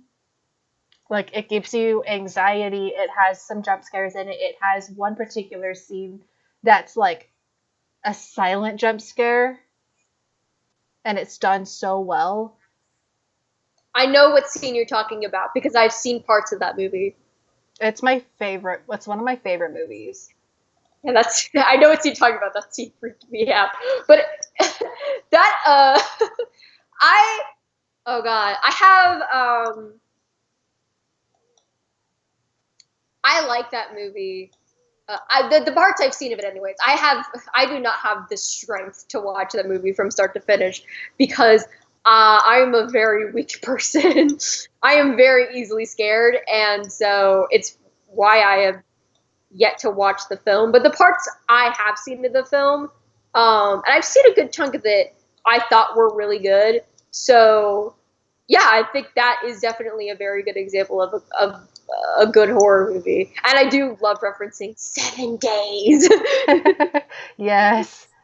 And I mean, one of the things that I really like about it is that it doesn't just give you a copy paste ghost demon. Like, it gives her a backstory, and like, you understand why she is the way she is. It doesn't excuse it, and it's just it gives her an interesting backstory. Like, it makes her a character rather than just a thing that's supposed to scare you. Yeah, I thought that was also an Also, interesting. Stephanie, the scene I'm talking about is when Rachel is at the farm, and she's Yeah, watching the I knew this is the scene. yeah, she's watching the footage of Samora being psychologically interviewed, and like, it shows the scene where you see Rachel and you see the doorway behind her and nothing's there, and then you see the screen, and then you see the doorway, but now the dad is there, and it doesn't give you like one of those jump scare noises. Like, he's just there, and it's just, oh my God, it's chilling, and it's like, that's the way to do a silent jump scare. It's perfect. Haunting of Hill House has a bunch of scares like that. Oh yeah, oh, I love that. That show scared me so much, but I want to rewatch it just because it's so brilliant. It's so brilliant that I couldn't even finish the first episode. I'm not kidding. So I'm okay. So I told my dad. So at the height of the show's popularity, I was telling my dad about it, and I said, "Hey, have you heard about the show called The Haunting of Hill House?" He said, "No," and because my dad's like a really big horror movie person. So I said, "Well, it's a horror show, and everybody says it's really good, and I was wondering if you want to watch it with me." He was like, "Sure." So one night he was like, "Hey, do you want to really watch that show?" I was like, "Sure." So we sat down, we watched it, and for the first, and at one point we had to pause it because I think like he had to like get up and go to the bathroom. But at the point where we paused it, we had screamed so much. Like the part where they're running out of the house, we were super freaked out about. When it zooms out to show something hanging over the girl, that freaked me the fuck out. Oh, I love that part. Yeah, that terrified me. And then there was the scene where like two of the little girls, are like by that red door, and then they get up, they walk away, and then the shot is slowly zooming out, and you just see a shadow under the door, and we both are like, the shadow, ah! It was like one of those things where like we were scared of a shadow under a door. So at that point we were like, let's just pause it for a second. We need to breathe. And then and then the thing is, we saw the title of the episode, and it was like, I forget, but it was like X's first. I was like, X sees a ghost for the first time, or something like that. And and there was that, and then there was that part with him, with the character and the interview, and she's like, I looked up and it was him. And then when I put two and two together, I was like, nah, no, I am not going to bed tonight imagining a ghost hanging from my fucking ceiling with dead eyes staring back at me. I'm like, I am not doing this. And I told him, I'm like, Dad, I love you, but I can't do this. I chickened out. It scared and it's so sad because both of us have been so desperately wanting to rewatch it, but I can't watch it at night, and he can't watch it during the day because he gets home late. Oh, so you haven't finished that series? I haven't even finished the first episode. Dude. Oh my god, Meg. It scared the fuck out of me. It's scary, but like it's the story is brilliant. Like it's not just a series to scare you. Like when it reveals things later about the scary parts, like it's one of those things that like jumps around the timeline, so like it gives you multiple epiphanies. Yeah, but here's the thing, and this is why I think the show is so brilliant, and ultimately why I'm too chicken shit to watch it. The show is brilliant at building up scares that you might see. You might not even see it, but it's so good because you're so scared of what you might see, not what you're actually seeing. And that is pinnacle horror storytelling. That is amazing. That really is so good. But it's also why I can't watch it, because I have anxiety issues, and I do need this 10-episode horror show enhancing my anxiety like that. Like, I do not to be stressed out of my mind every episode the fact that I might see something that will make me wake up screaming in the middle of the night. I want to sleep, thank you very much. You see, one part of me is like, I totally get that. You don't have to watch it. But then on the other hand, I'm like, it's such story genius that I'm like, you have to watch it. I know. That's why I hate the fact that I dropped it halfway through the first episode. It's why I so badly want to finish it, because I know the show is good, but I can't watch it alone, and I can't watch it at night. It's just I can't. We can stream it, so like we'll have to watch it during the day. We can have Vin watch it too, and that means we'll have to watch it during the day, and then you won't be alone. I'll see, because I know my dad still really wants to watch it. So yeah, I feel if I can somehow like coordinate with him a way for us to watch during the day, or I mean, is there like one day a week that he's home during the day?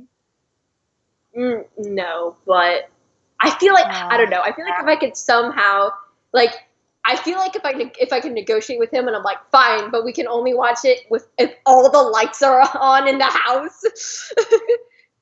Then maybe, because I want to try. I really want to try and finish it, and I especially want to try it this year because I know it's good.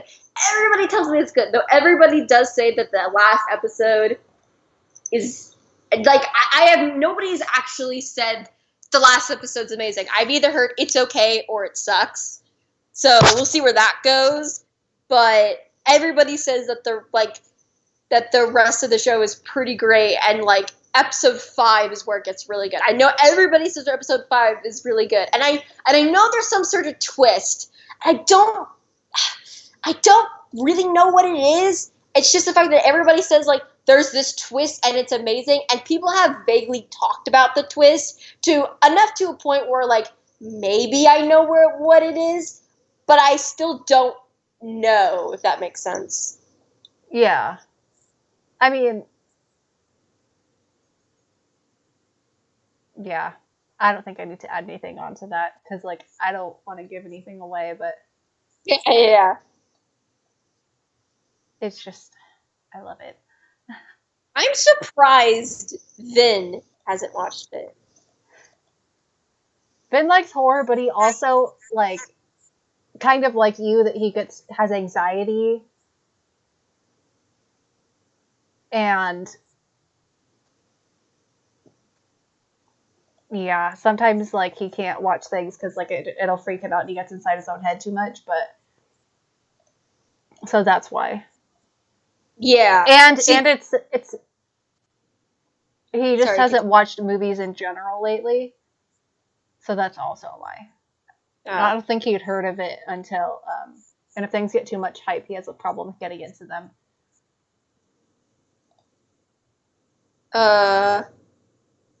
Yeah. No, I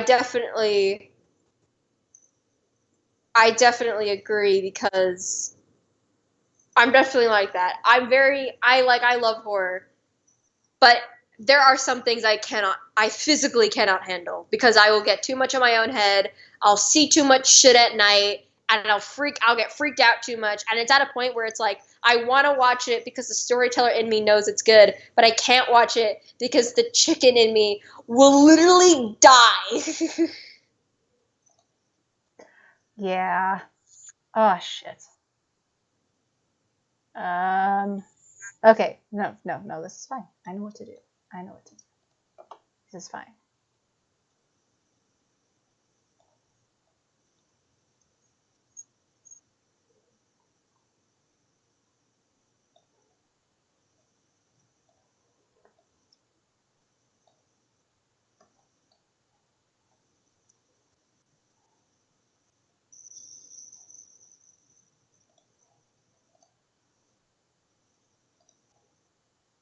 And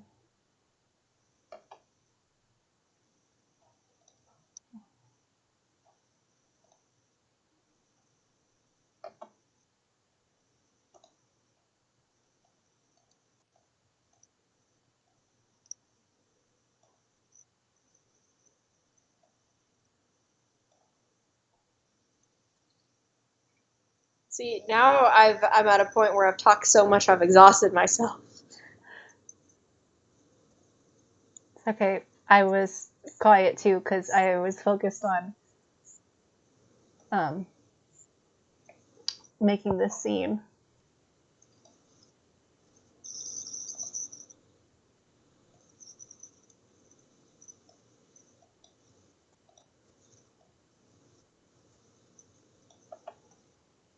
Okay, and now we pre-compose.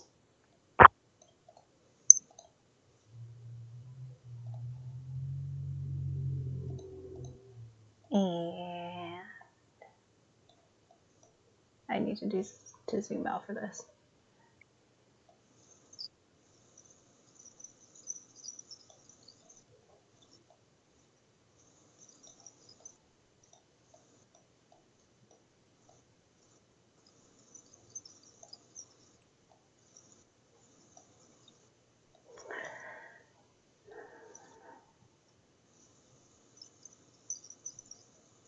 All right. Now we play.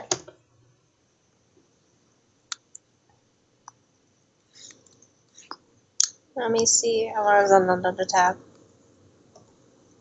I tracked the background because like the background for the scene that I mastered Miguel moved, but like when I applied it to the background, I realized I couldn't position it where I wanted it to be.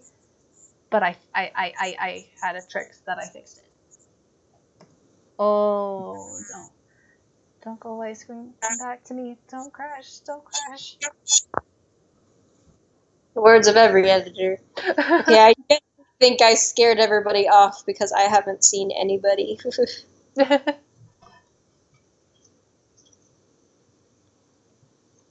Last I saw of Maria. Oh, there's Maria. Yay, she's appeared.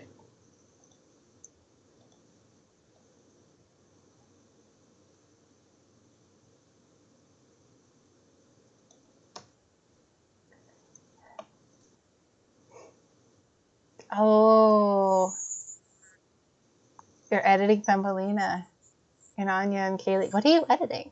Oh, never mind. See,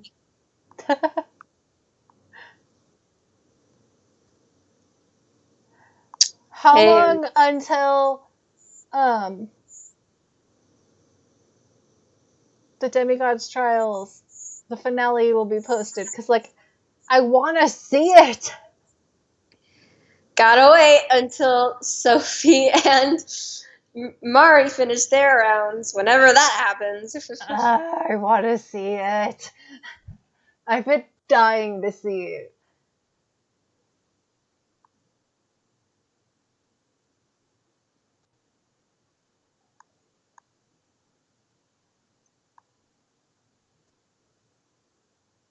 Hey, I care about other things too. Like, I still want you to finish that Cyborg Melody video that you were working on that one time that looks dope as hell.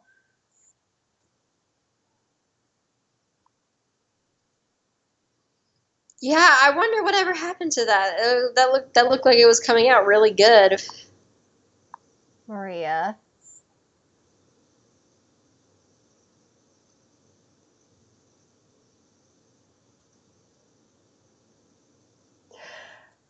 I care about that one too. I care about anything you edit, Maria. I promise everything you make is gold.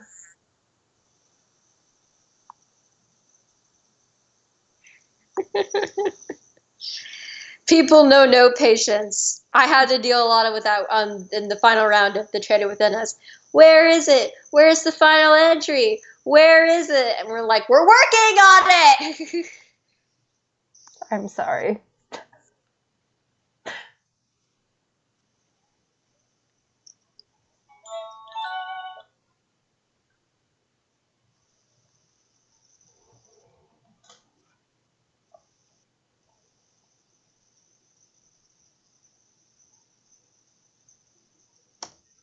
Ooh.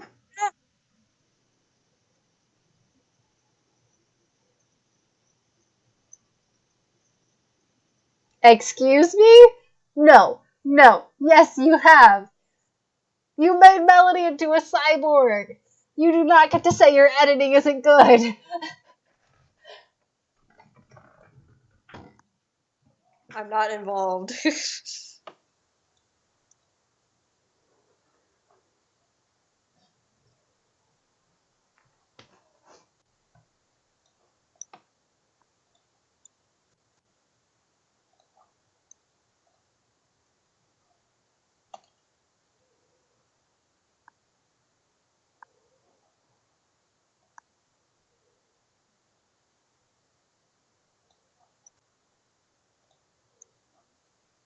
No, it's just me and Meg. Which one of you? It's probably me. Apparently Stacy and I sound alike. You do. I don't hear it personally. I do. I was actually kind of blessed when like you guys when I met you guys in real life, and I'm like, I don't have to worry about deciphering who is who by. Well, hopefully, cough cough, that will be a problem forever.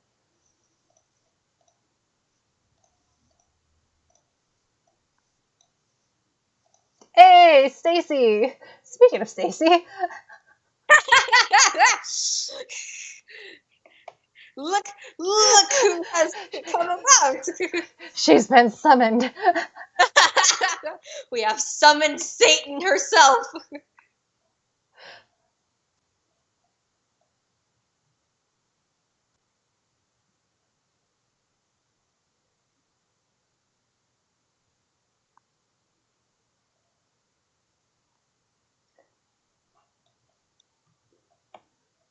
Yay, another clip down. Woo. Oh, that camera movement. Thank you, thank you.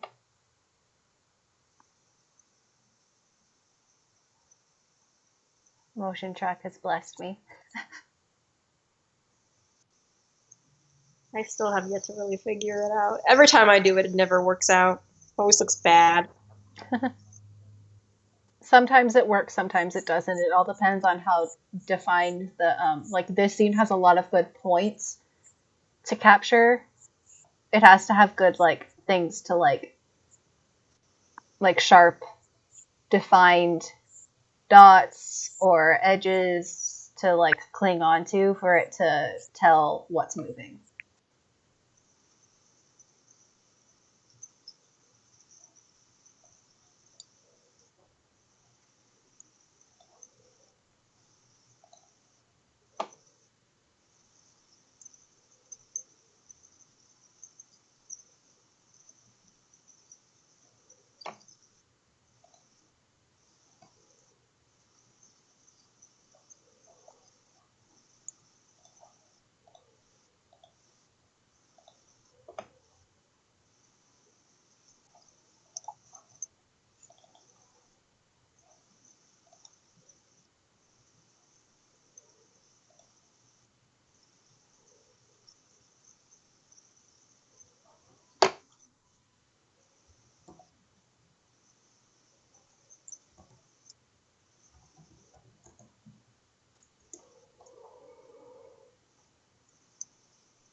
Holy shit.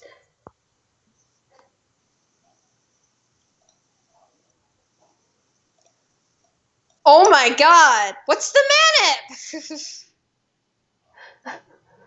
They're like, yeah, I want to see this now. Yeah, I want to see it. What is this manip? I need to know what this looks like.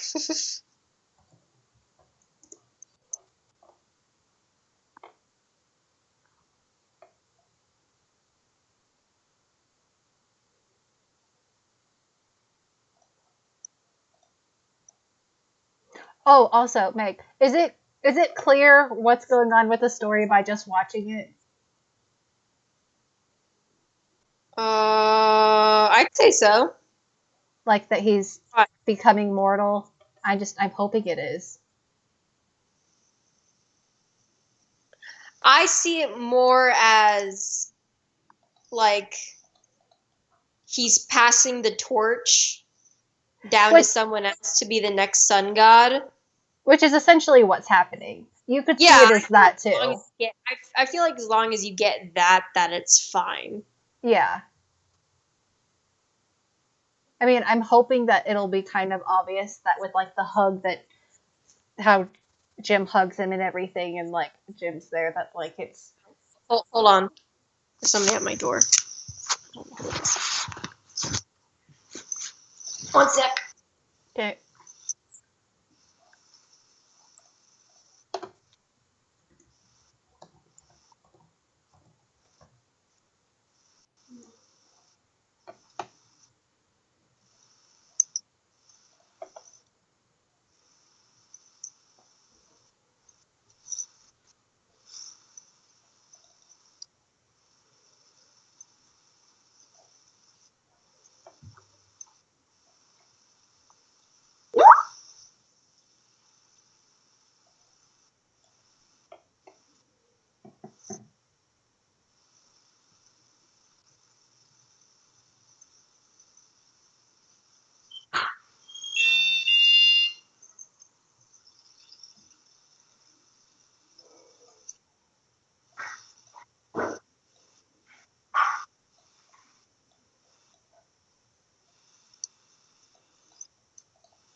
Hustler wasn't anybody. Sorry, I think it was just somebody trying to sell something or whatever. Okay, this.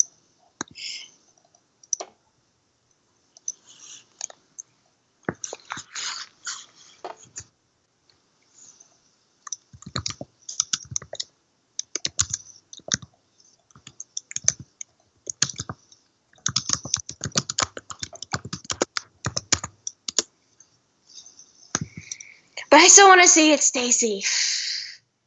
Show me the manip. Or you could just like not tell her and have her guess which one it is. Oh.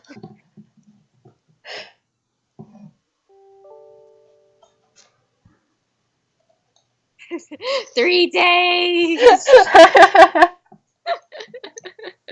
All right, let me see.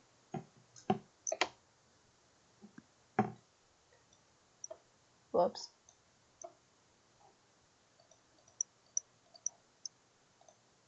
Oh, I see. It came out really good though.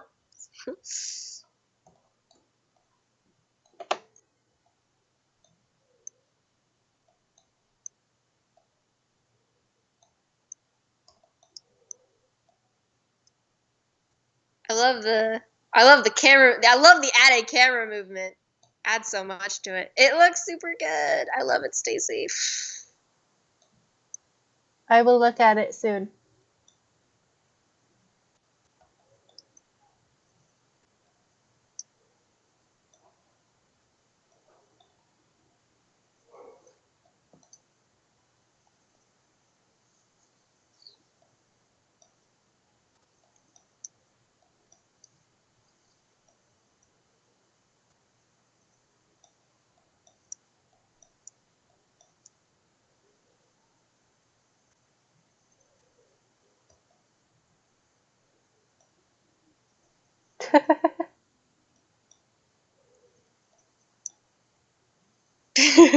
Maria feels betrayed.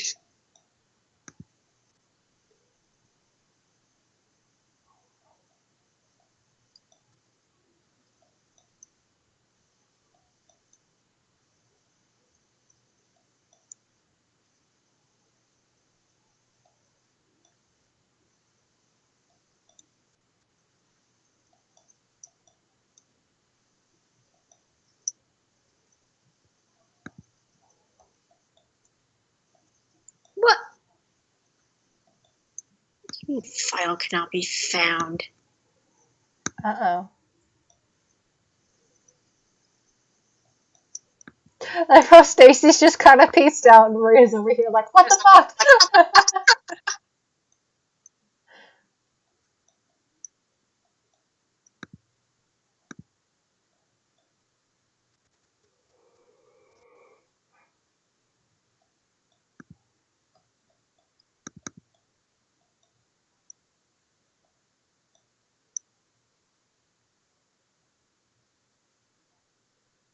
I'll probably finish this manip and then go.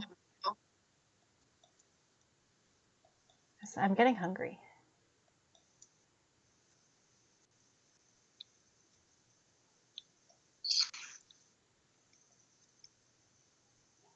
Oh, I can show it. I can show it. I'm sorry.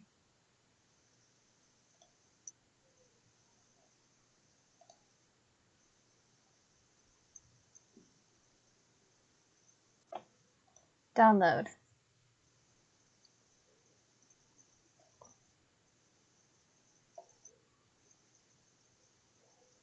Open.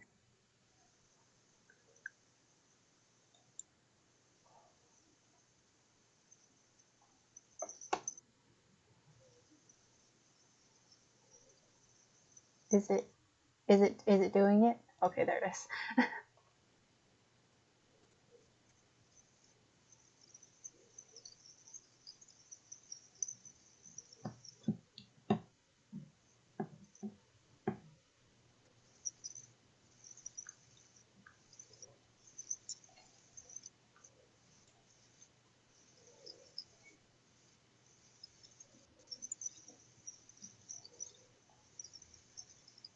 Oh my god.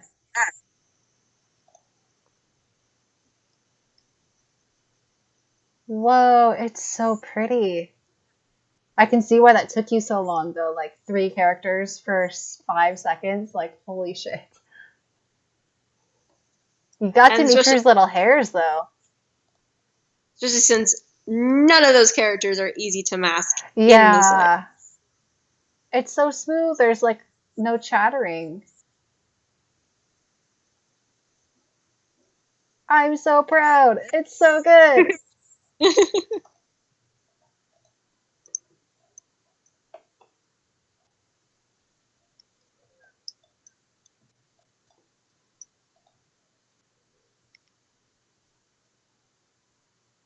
Yes, peg tool.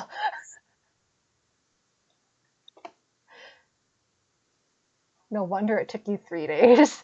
But it's so clean and pretty though. It's so worth it. I'm proud.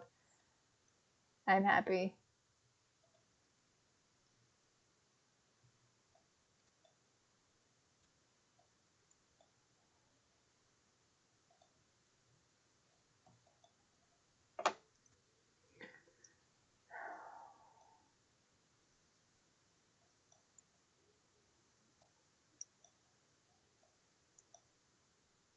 I might have lied. This is like 4 seconds, and this thing's gonna take me a while, and I'm hungry now. So I think I'm gonna stop here. Stacy and Maria weren't here when I showed the preview though, so I'll show the preview of what this is. Which is an excellent preview. Thank you.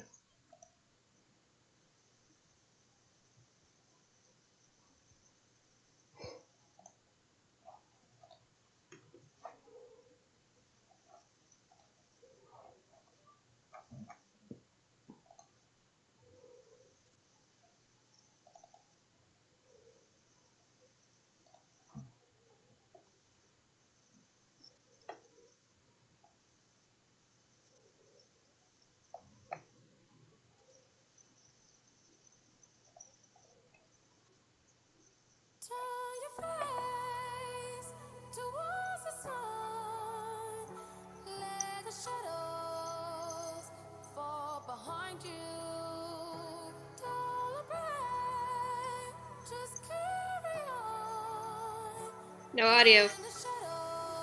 What? There's no audio. There isn't? Nope. What the fuck?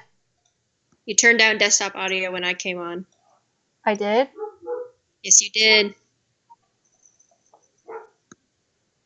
It still says Oh, it's wait. on. Oh, no, wait. Just realized. I can't hear it because I have the stream muted. Oh!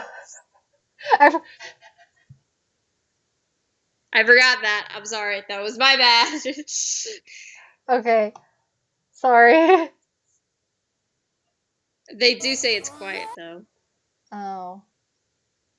Here, I'll just like shut up for the time being. Okay,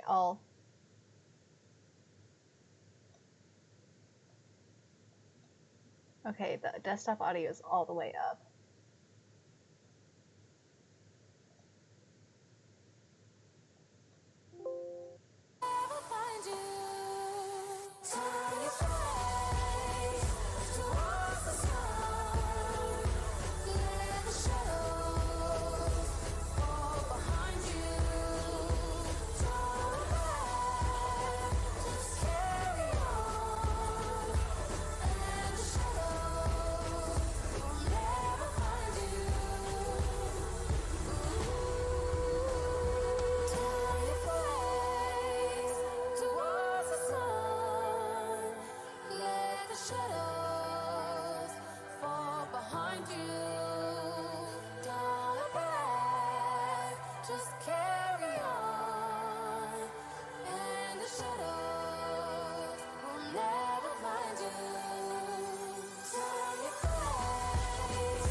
Ta-da!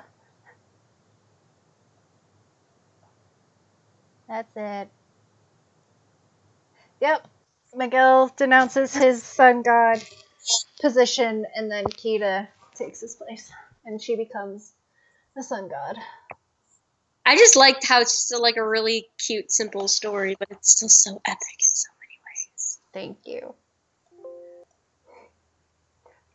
I love that scene of Kita, you know, going all like getting that whole scene of Kita, and I've always Yes. wanted to use it. Like it's just really an excuse to use that scene. Yeah. Yeah, that's why when you were like simplicity challenge, I was like, hey, I could finally use that use forever. So I did. And I love it.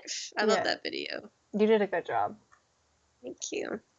Um, I also used that video for an older. I also used bits and pieces of that scene of an older video with Jane and Giselle, mm-hmm. which, yeah, but because it kind of matched what I wanted, and I really love that scene where Giselle kind of is in like that alternate plane, and just I don't know, like I want to use more scenes of Giselle in her wedding dress. She has good footage of that. Yeah.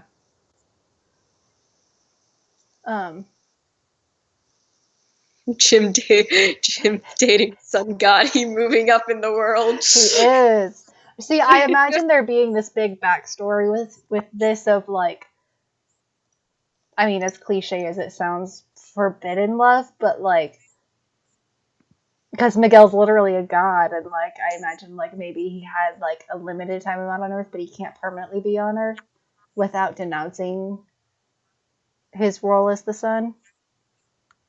But then one day, which is why Jim's all surprised, He's just like, you know what? I don't want to be a god anymore.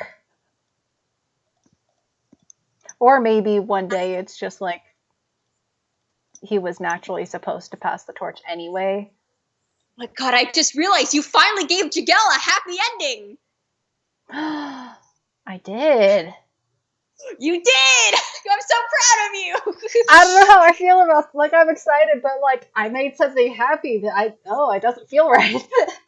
Praise the sun! You've done it! You've given your OTP a happy ending at last! Oh, man. Whoops. This is an accomplished. I'm excited for this to be done, though. I don't think it'll take me too long to finish just because I feel so inspired for it. It doesn't look like it even should. Like, you just have to mask a couple of things, and there you go. Yeah. It definitely doesn't look like it's as complex as execution. No. Especially since for a lot of this I can just do change to color to hurt the blue to look red. Yeah, exactly. Curves! Curves are a lifesaver. Okay. I'm gonna go eat because I'm hungry. Alright. Okay. I almost feel like